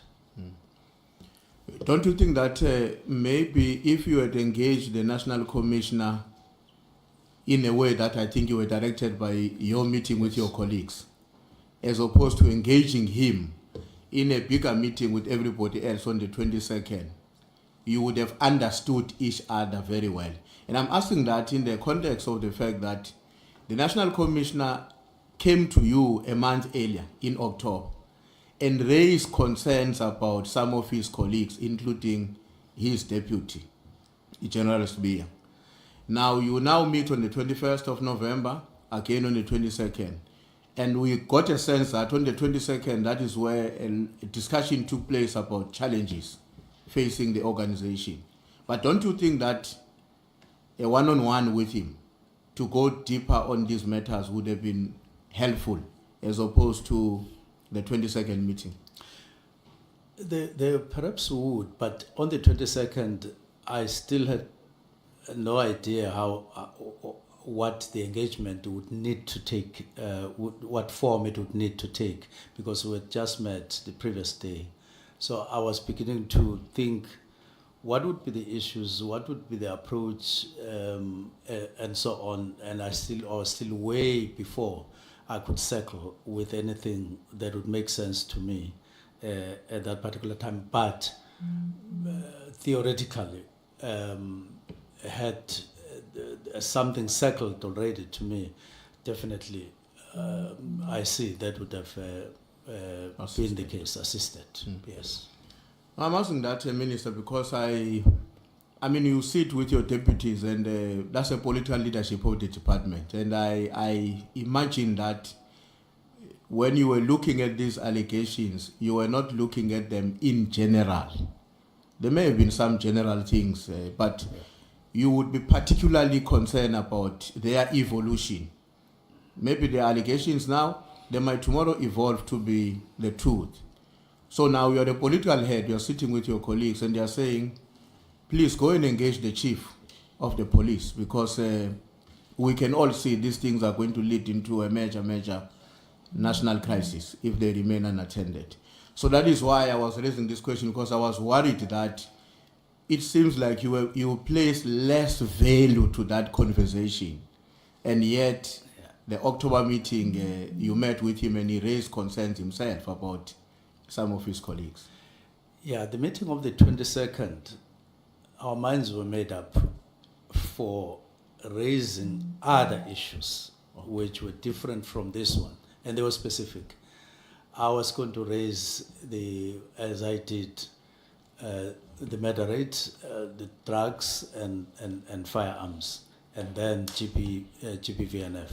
So we're like made up for that, even on the agenda and every other thing. But had it not been maybe for that, I continue to agree with you that you would have taken a step maybe much earlier. It would have helped, but it wasn't to be one, because I had not made up my mind, not because I put less value, not at all. I allowed it to sink, to occupy my mind going forward, and it did for some time though, because I was saying, if I were to engage, what form, what issues, and there were already issues on the basket. We were going for the workshop, 3-day workshop, and that included equity matters between different units and better conditions. So that was already occupying our mind at the summit later. But I had this thing that there are serious matters that we have to discuss, and I wanted to tackle those at the beginning of the year. No, thanks, Minister. In paragraph 140 of your statement, paragraph 140, you make reference to the role of crime intelligence and the killing of Mr. Makaka. What is the issue there? Would you like to share that with us, or it's a matter that... Well, it's basically something that some of the people that I say contacted me wanted to talk about. Yes, maybe I could put it at that, which I then said, I would want these people or that person to come in person wherever, which I had no idea at that time what form it would take. That's why at the beginning of the year, should it be a ministerial inquiry? I had that. That's why I even had a discussion with Pikoli and so on. But we had not settled, we didn't settle on that idea, but there was an idea that there should be a platform of sorts for such people and allegations of that nature. Okay. In your affidavit, paragraph 158, you refer to a recruitment of intelligence to strengthen a certain paramilitary structure in KZN. What is that? Well, it's in the context of the need which was expressed via the directive which I was meant to sit with the National Commissioner on. And it's one of the issues that I intended originally to have a discussion on with the National Commissioner, among others, as we sit and discuss what recruitment, what form it should take, what are the other things that we should bear in mind.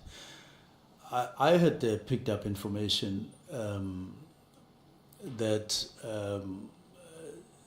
there were such intentions in KZN. I wouldn't be able to talk in details, but somehow these would also rely on some of our structures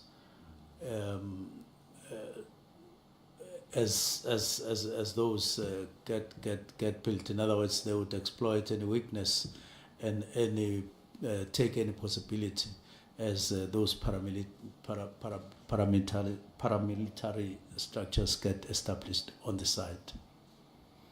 Well, are you comfortable to share more on that? Because I'm asking because what you are saying in your affidavit is that this paramilitary structure, which was being organized or being set up in KZN, had its own ambition.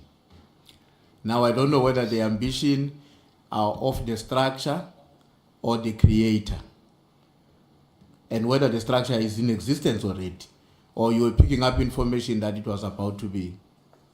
But your statement says to strengthen the paramilitary structure in KZN. So I would imagine strengthening means it's existing already. And it has ambitions. Existing in some form, but there was that, according to what I got, and the ambition is that of those who were said to be behind such structures. But would this not be the PKTT? Well, PKTT is a political party. No, I'm saying when you talk about this structure, you are not referring to the National Political Killing Task Team. Oh, I thought my mind is on something else. Not necessarily. Not necessarily, but it might. Well, I'm sure if any matter would have been gone into, if such a fact would turn out to be true, then it would be. But from the legal that I got, it just came in that form that some paramilitary is in the formation, strengthening, and so on. Were you given a sense by the people who shared that information with you? Were you given a sense of the nature of the relationship between the PKTT and the paramilitary structure? Not necessarily. Not necessarily. Not necessarily. Okay. I hope that matter, Minister, will have to be followed very urgently, given the fact that, as you know, you know where we come from in KZN. I don't have to educate you or anyone about it.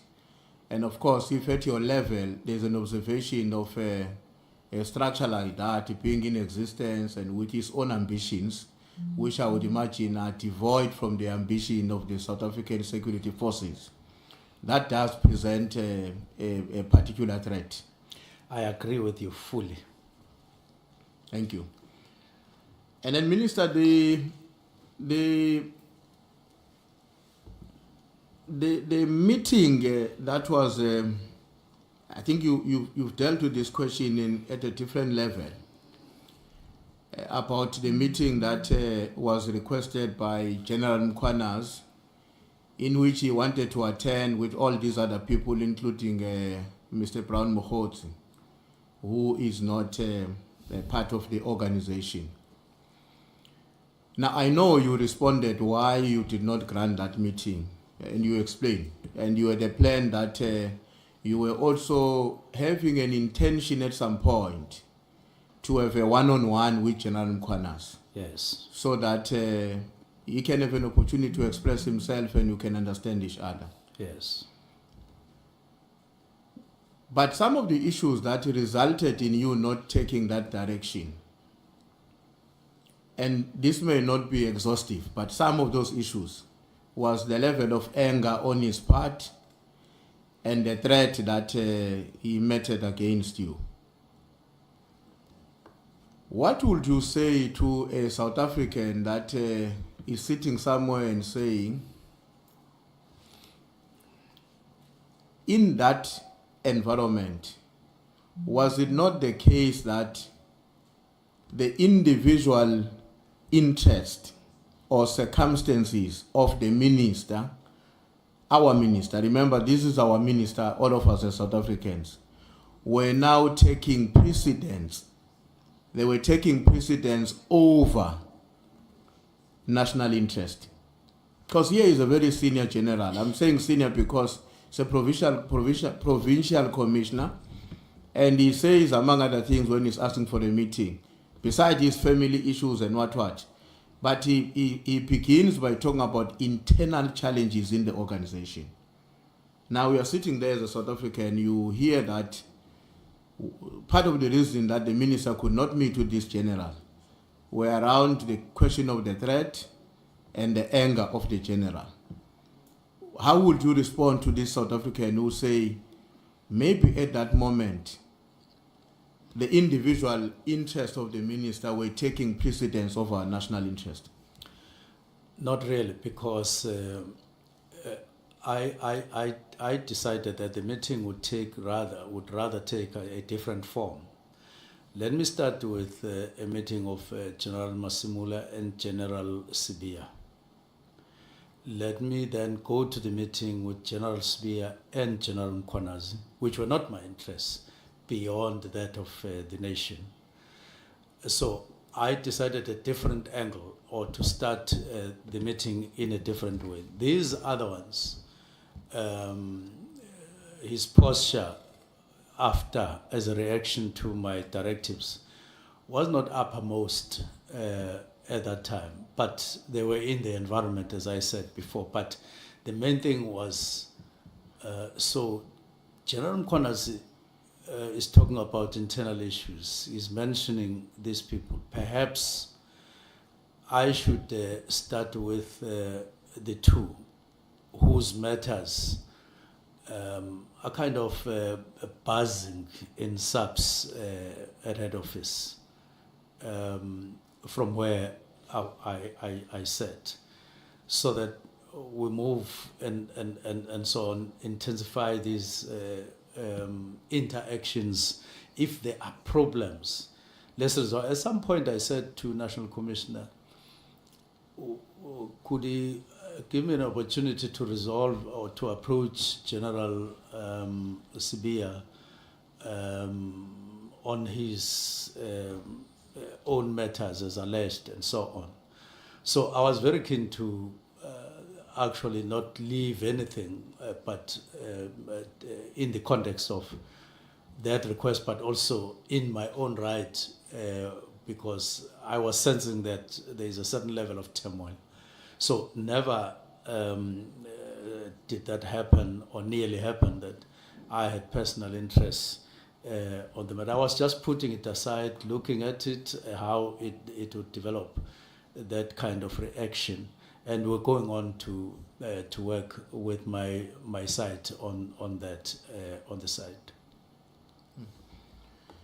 Now, the Minister, would you agree with me when I say the confidence of the population on the work of the South African Police Service should also manifest itself in one way or the other, to the extent to which they also express the confidence in the leadership of that South African Police Service? It's basically one basket, because they are meant. They expect that the minister would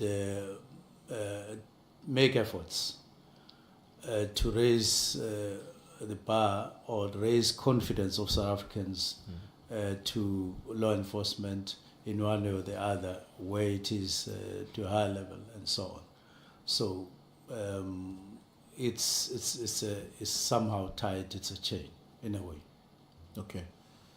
Now, how do you think South Africans have interpreted your intervention when you said here in this ad hoc committee, for a certain matter, you are pursuing a private investigation as a Minister of Police? What message do you think that is likely to communicate to the Republic? Well, it's the nature of what I'm doing, and I take it that there would be understanding. I can't go to a police station and say I'm opening a case against so and so, because that is not what I have. I don't have a case against the individual that I can open a case against, but it does need to be followed up in a particular way. So I wouldn't expect any confusion on that. There are matters for which you can't go to a police station, but matters though that you have can't go to a police station because there's no case to register at that point. In other words, there's no obvious wrongdoing, but you are gathering information and so on. So I take it that there would be clear understanding of that.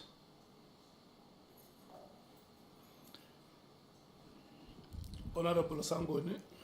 Thank you, Chair. Sorry, just to follow up. I'm sorry, Chief Whip. Minister, you complained at length about General Mkhwanazi. What's the word I'm looking for? Going out to look for a case about you post facto. You said he has no case, he can't prove corruption, and he's going to look for it. How is what you are saying now different? You are the Minister of Police. You're supposed to have confidence in the police. If there's things that you're unhappy with, you report them to the police because there's a case. But you're saying you're going after someone, you don't have enough information, you've hired a private investigator. How does that differ from what General Mkhwanazi did to you or is doing to you? No, it's different. Here, you've got a certain chain of activities that have emerged about, and they are aligned with a particular individual. Now, I then get a warning that so-and-so gets to drop your matters or your name here and there and so on. I phone him. And my intention is to talk to him and say, look, I have appointed somebody to look at whatever. I'm not opening a case. I'm just following on that allegation that I picked up, that I was warned about, to say he drops my name, which he denied. Now, when I look at the SMSs that are being spoken about, and if they are true, it does mean that there would be this and that, that it does dropping my name even on those. So it's something that is open that I need to find and so on. Thank you.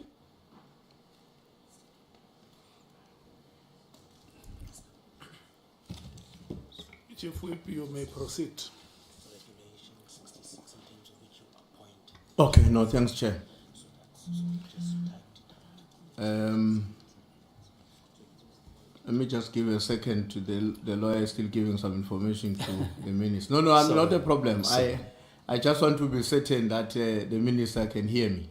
I'm not condemning you. You are doing your work, yeah. Now, Minister, maybe let me just share this with you because it was raised earlier on, maybe without it being specific. This issue of how people interpret immediately other people. Let me just share with you what General Sbiya said to us. And he says that at paragraph 46 of his sworn affidavit, he told us that immediately does not mean 6 months or within a month. It means immediately, now. It's written like that in his affidavit. It means immediately, now. And of course, that position, that perspective has to be our his understanding of that. In a way, it does coalesce with the understanding of the other two generals, which is Mkhwanazi and Masemula, that the intervention was with immediate effect. You can comment if you want to on this issue, but I'm just making you aware that your subordinates, the recipient of your instruction, if there's one thing that they are converging about, the three generals, the only thing I've heard that these ones are agreeing on is the fact that immediately means now. I would contest that is their understanding. The first one is that General Masemula, I think he understood it well. It starts on the 3rd. It goes to the 22nd via a letter suggesting a phased approach in terms of managing the implementation of the directive. It goes to the meeting of the 6th, 5th, and then 6th, and then 27th, which had no immediate in that particular context. It was clear that this is his understanding, and I agreed with it. So if he came here to say immediate meant now, I would say immediately that, but that's not your understanding in terms of what you proposed. That's number one. Number two, I wouldn't know what was Sbiya's thinking, because this thing is on two fronts. Immediate means now, but in terms of understanding that a decision has been taken, and then you start processes. But that in actual fact, you could say now, like switch off the light, I would say switch off the light now, you can stand up, and that's not the ordinary. That's not the thinking of an ordinary person in terms of what this thing would mean. Even now, we say, when are you going to Johannesburg? You say, I'm going to Johannesburg now, but you are the next thing you do, you go and wait in the airport for an hour or two. So I think let's be practical and ordinary and not seek to change the flow of things in the normal life. But when I wrote with a full understanding of what I meant. I'm taking a decision now, but let's meet on the 20th. Let's meet on the 20th, which itself was open. If anybody had a query, would have phoned, would have done all of that.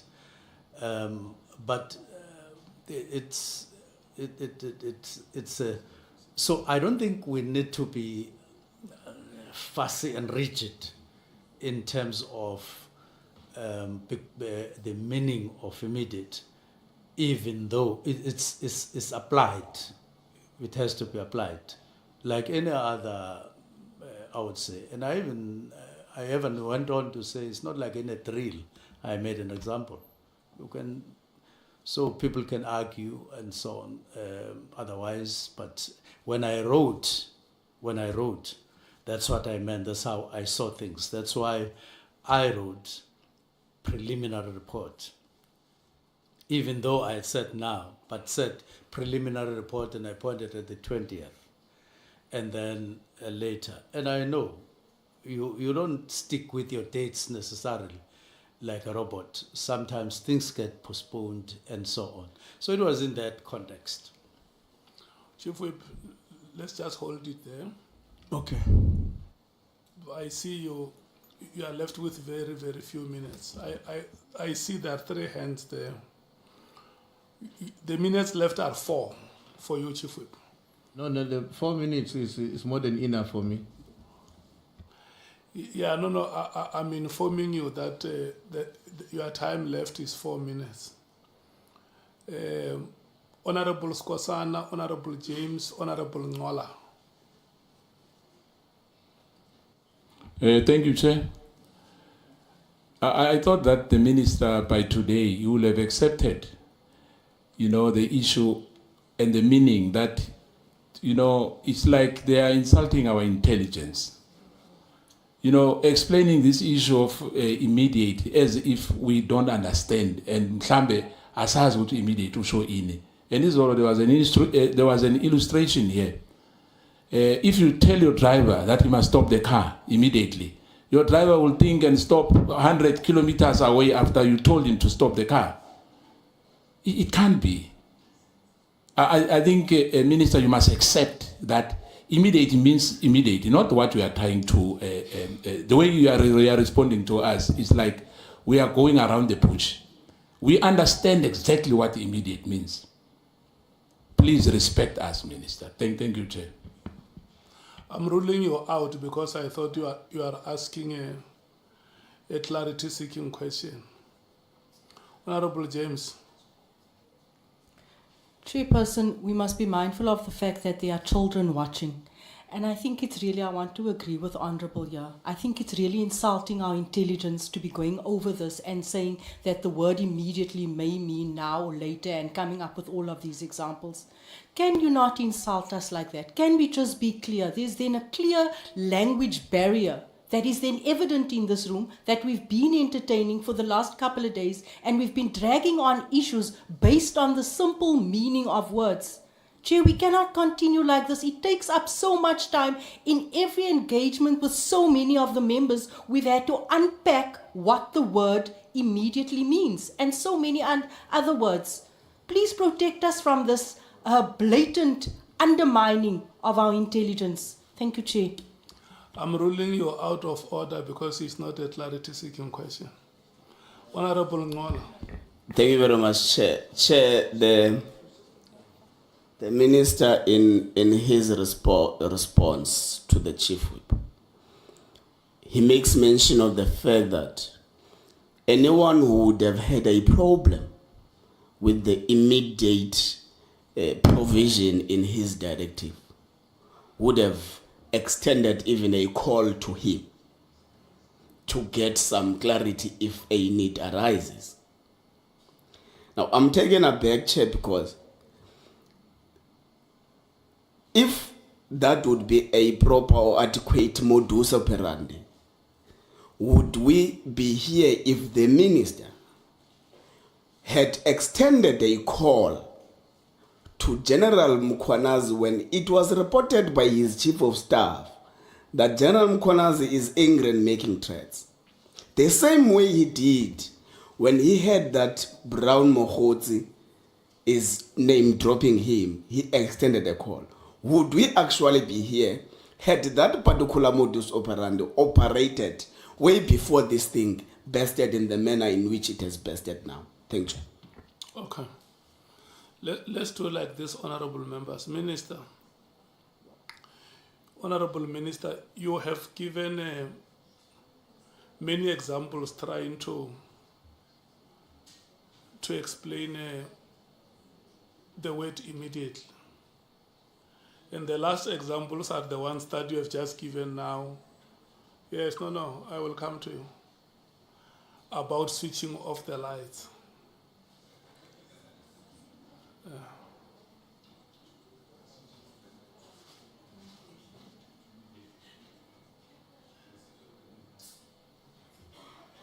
Yes. And there are other examples that you have given earlier on, what the word immediately means and what the word immediately does not mean. And I want to plead with you and also plead with you, honorable members. If we make it a habit of this parliament to discuss words like swimming pool, fire pool, immediately, not immediately. We want to make it a habit of this parliament. It's a problem.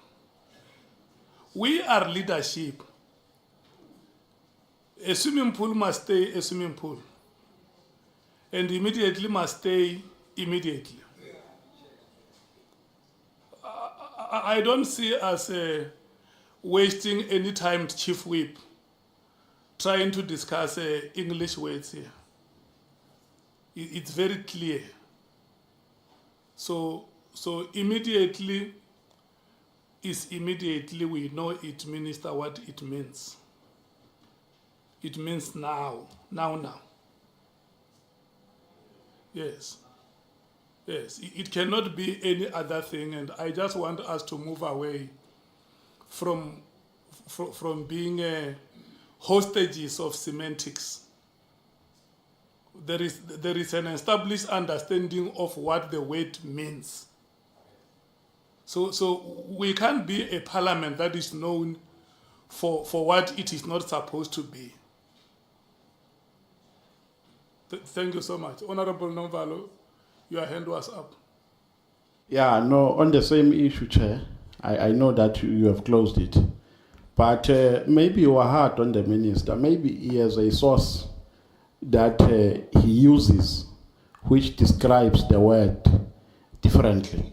Because dictionaries are used here in South Africa to get a meaning of the word. Dictionaries are used, and the name immediately has been used even by the office of the president to say this decision is effective with immediate effect. Maybe the minister can point us to a source that he is using with a different direction, because I even went to the Oxford Dictionary, I went to Cambridge. The word means now. It doesn't mean anything else. So I was going to ask, where does the minister get that definition from? It's a clarity-seeking question, because it might happen that really he genuinely believes that it doesn't mean now because there is a source that he uses which describes words. So which source is the minister using to get that definition? Thank you. Do you agree with my summary, honorable member? I agree, Chair, but Yeah, no, we will pass the question, don't worry. okay. Honorable Malem. No, Chair, I want your summary to also apply to the minister. Because we, this side, seem to be understanding immediately to mean now. He's the only one who doesn't understand that. He gives it context of lights and all of that. He keeps on saying other things. So your ruling, you must be able to communicate even to him or minister. Immediately means now, according to this meeting of ours, as a chair of this meeting. No, I agree with you. Yes, it must not only I- apply to us, and he must shift from wanting to, because it's not semantics. He keeps on speaking about context. When used in a particular context, it will mean something else. But the reality is, it means now, and we are not accepting his explanation and his redefinition of immediately. We are accepting what you are saying, and he needs to live with that. He needs to accept that. No, I agree with you because I have said it that it must not be a bad precedent for this parliament where every time we have proceedings, South Africans will have to bring their dictionaries along because they know parliament will be arguing if this is immediately or it's hereafter or it's this and that. So, Honorable Minister, we have an established understanding of what the word immediately means. And let us not go back to the past. Let's go ahead with that. Let's proceed with that understanding that immediately means now. Honorable Nomvalo, Chair. Honorable Nomvalo has asked you a question which says maybe you might have consulted another source, and he is interested to know what is the source that would have given you a different understanding of the word.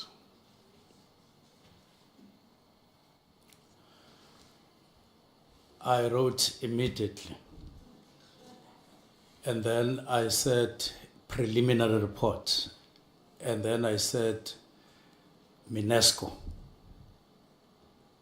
Now, I can't say any other thing, but it is the right of the committee to exclude what I included in the letter. I won't contest that because you are the ad hoc committee. I'm not dealing with the meaning of immediate. I'm talking about it as applied in the letter that I wrote. Thank you.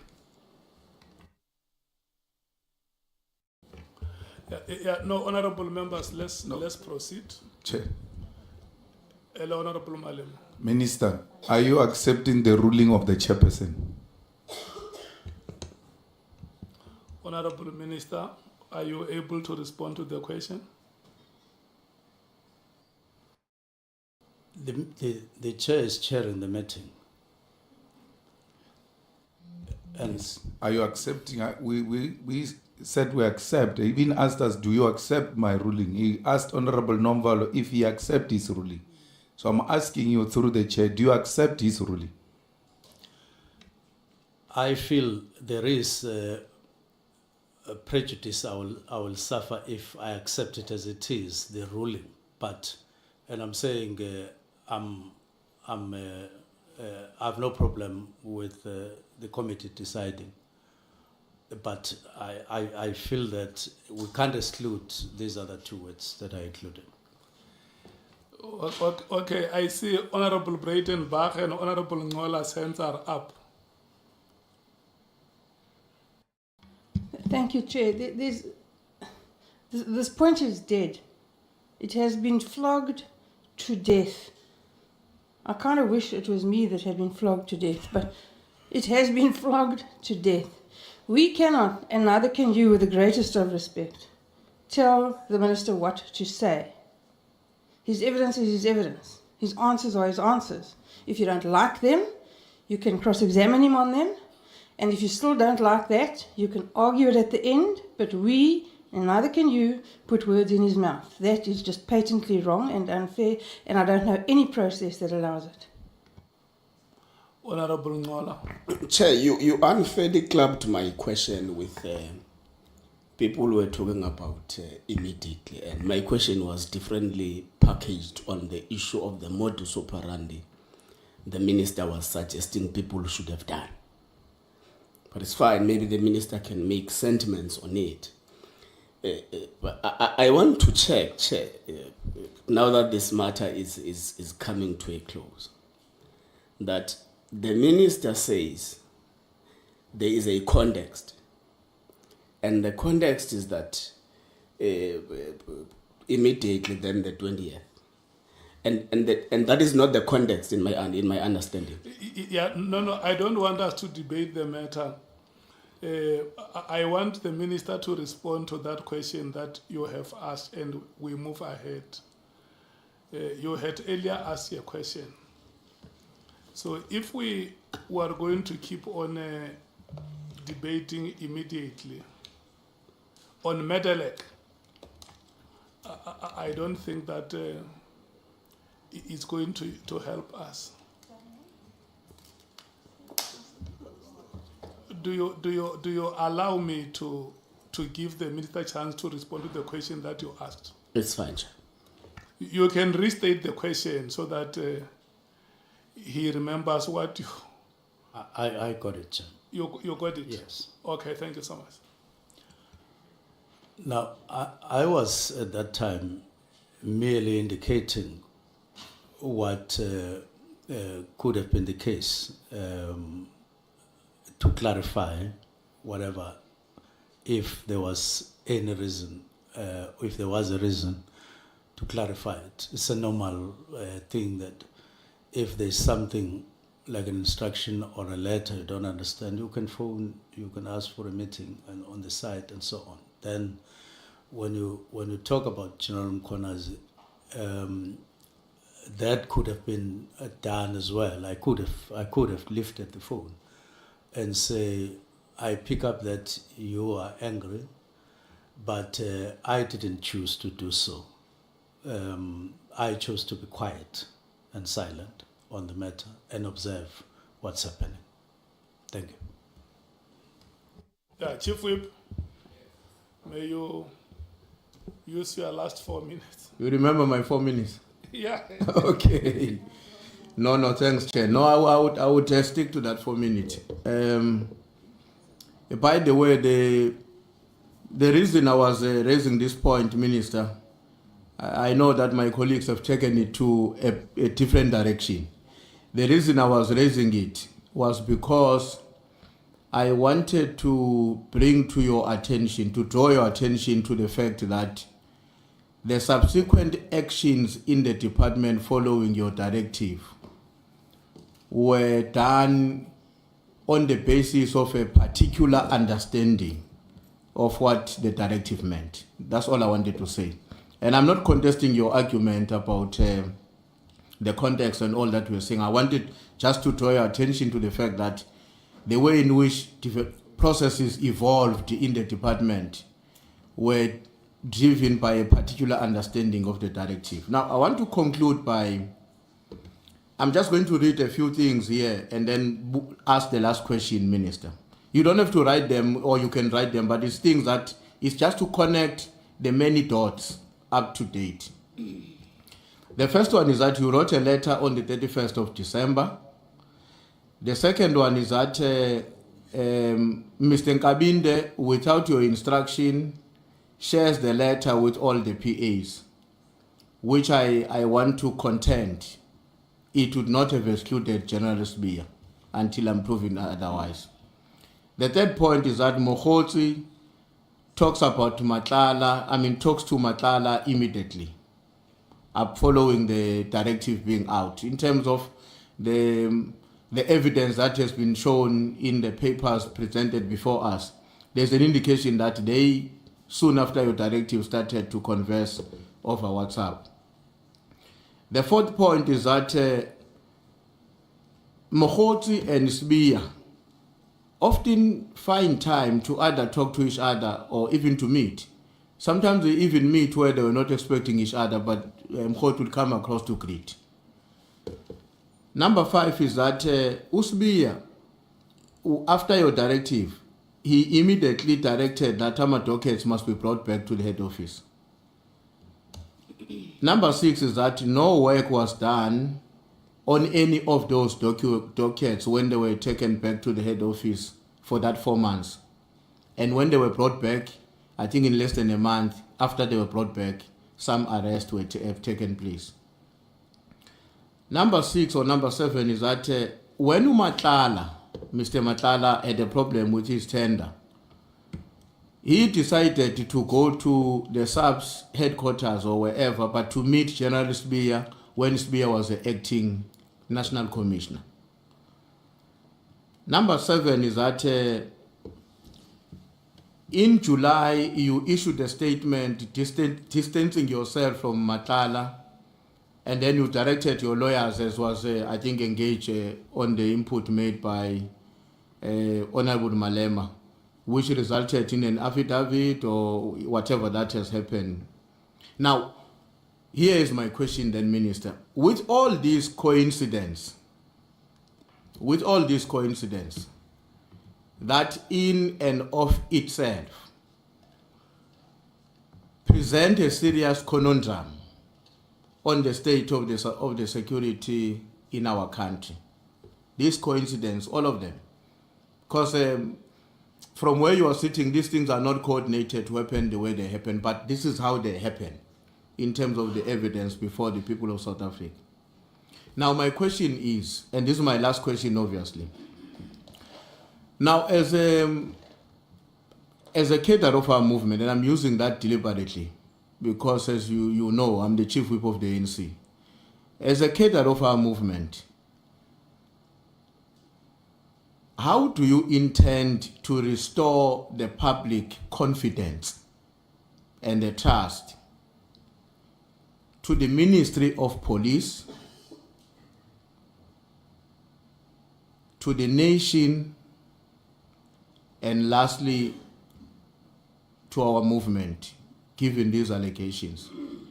Because the web that I've drawn for you, it will be difficult for anyone to disagree that read together, it constitutes a particular and a very serious threat to the legitimacy, not just of the work of the police, the nation, but equally the movement that you come from.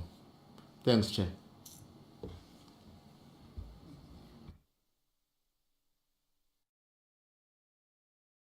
Honorable Minister. Thank you very much, Chair. Let me leave the first set of things from 31st, all PAs, not because I'm not responding by saying I recognize them as important, just for the sake of time, leave them. But on dockets, I would recommend that the Ad Hoc Committee gets a full report on the Ad Hoc Committee and the state of dockets. My understanding is that it's not a simple matter of dockets moving from KZN and back and so on. And it's not a simple matter of dockets sitting in Pretoria and then back before we reach a conclusion on the matter. And I would attach a lot of importance that the committee makes an effort to get information. And I did at some point recommend that one of the people who can be an authority in terms of information on this, who handled, as far as I'm concerned, is General Motsipe. I would recommend that the committee makes an effort to provide that time. 2, on the relations between Matlala and Sbiya, I would agree, seeing that Matlala seems to be a person running, I don't know whether this is the only tender he got or the other tenders, that it's not a conduct that inspires confidence, that you have your headquarters where the entrepreneurs just befriend you to a point where such a thing would happen.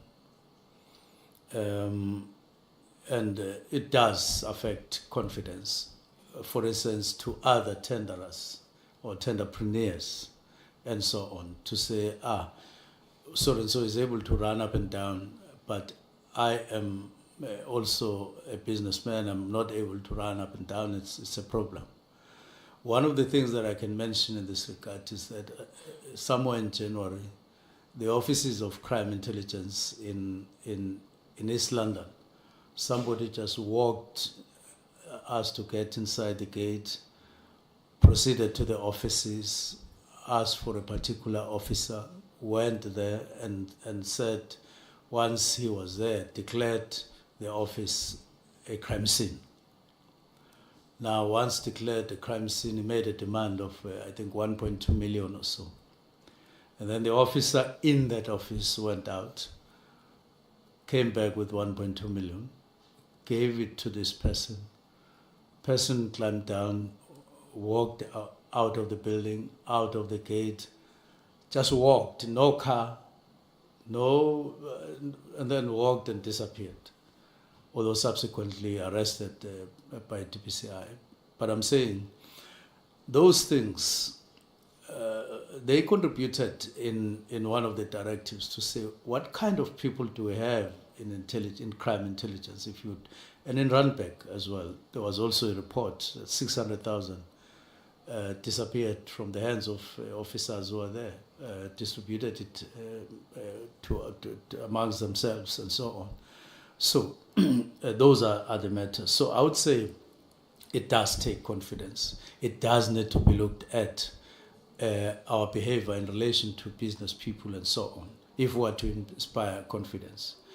Leave that, go to, I do want to just pass the affidavit. We had a discussion with Honorable Malema on this in this committee, and I said I share his views in terms of the affidavit, but sharing the views as I do, that is the very thing that is being used to keep on poking at me to say, there's a person I relate with when I say I don't relate to Matlala, I've never spoken, but there's still things that are running. Now, when the lawyers get an affidavit, I don't think I deserve to be, well, criticism is always, but I don't deserve to be, well, I would say we need to equally recognize that that is the very same person that is being used to say this one relates to the other. So when the affidavit says something and people tend to disregard that, I have a feeling that says that we are choosing we choose sides and so on. Let me pass that. So go to the fundamental question that what needs to be done when there is a situation like that and people in South Africa feel the way. I would have said openly to this Ad Hoc Committee that down the line you would have needed some measures, maybe not wholesale overhaul, but you would have needed measures to overhaul certain aspects of South African police service if you are to gain confidence. One of those is to say, what is the standard? What are the norms and standards for a police station? And I've put it to management that let's do the norms and standards for a police station, because police and policing is not just head office. police and policing is what people see on a daily basis and what they hear on a daily basis. Now, what is the system that station commanders use to police their area and so on? What informs them? And then overhaul the system of vehicles in police stations. This practice of a car breaks down somewhere Kukumbu in the Eastern Cape. Then an email has to go to the district office, then to the provincial office, then to head office. And then the person who fixes cars says, I want to wait until there are 15 breakdowns before I go down. It just is taking us nowhere. It doesn't build confidence and so on. Make the system work in favor of those who are on the ground, who are chasing criminals on a daily basis. You need an overhaul there. We spoke about that, but I don't think that as of now we are talking. In other words, build confidence from the floor and upwards, and do tangible things. If you have a police station which you promised some 5-10 years ago and you haven't done so, and there is crime, people will say it's because that police station has not been delivered. And therefore juggle the way you build infrastructure, your model of building infrastructure of police. And so there are quite a number of things. I call them enablers. We identified them and we spoke about them. Build down and let's not talk too much. Let's talk less and do the job on the ground, and then deal with deal with matters. As long as we have this rate of matters, the drugs and firearms, which affects people on a daily basis, where they are losing their relatives and so on, people killed innocent. And for that you need resources. Let's be realistic. You need resources. And you're not going to get those from Treasury. You are going to have to deal with the matters on the ground. I would say it's a long process which needs drastic steps, of course with caution because you are dealing with people to take. But if you draw back, if you sit back and you think that there's going to be confidence suddenly, I don't think that is realistic. It's not. It unfortunately, Mpemba, as I end, there are risks in doing these things, these reforms and so on. There are risks. It's not going to be like sleeping on a bed. There are risks. It's going to cause some gravel in terms of feelings and so on. But you need these changes. You need these changes on the ground so that you bring confidence to the people. And it needs that kind of resolve internal. Thank you. Thank you so much, Chief Whip. Thank you so much, Honorable Minister. We have come to the end of this session. No. Sifika kanjani lapho No. Chair? No. I'm saying we have come to the end of the session, not of the proceedings. We are going to break immediately and come back at 5. Thank you so much.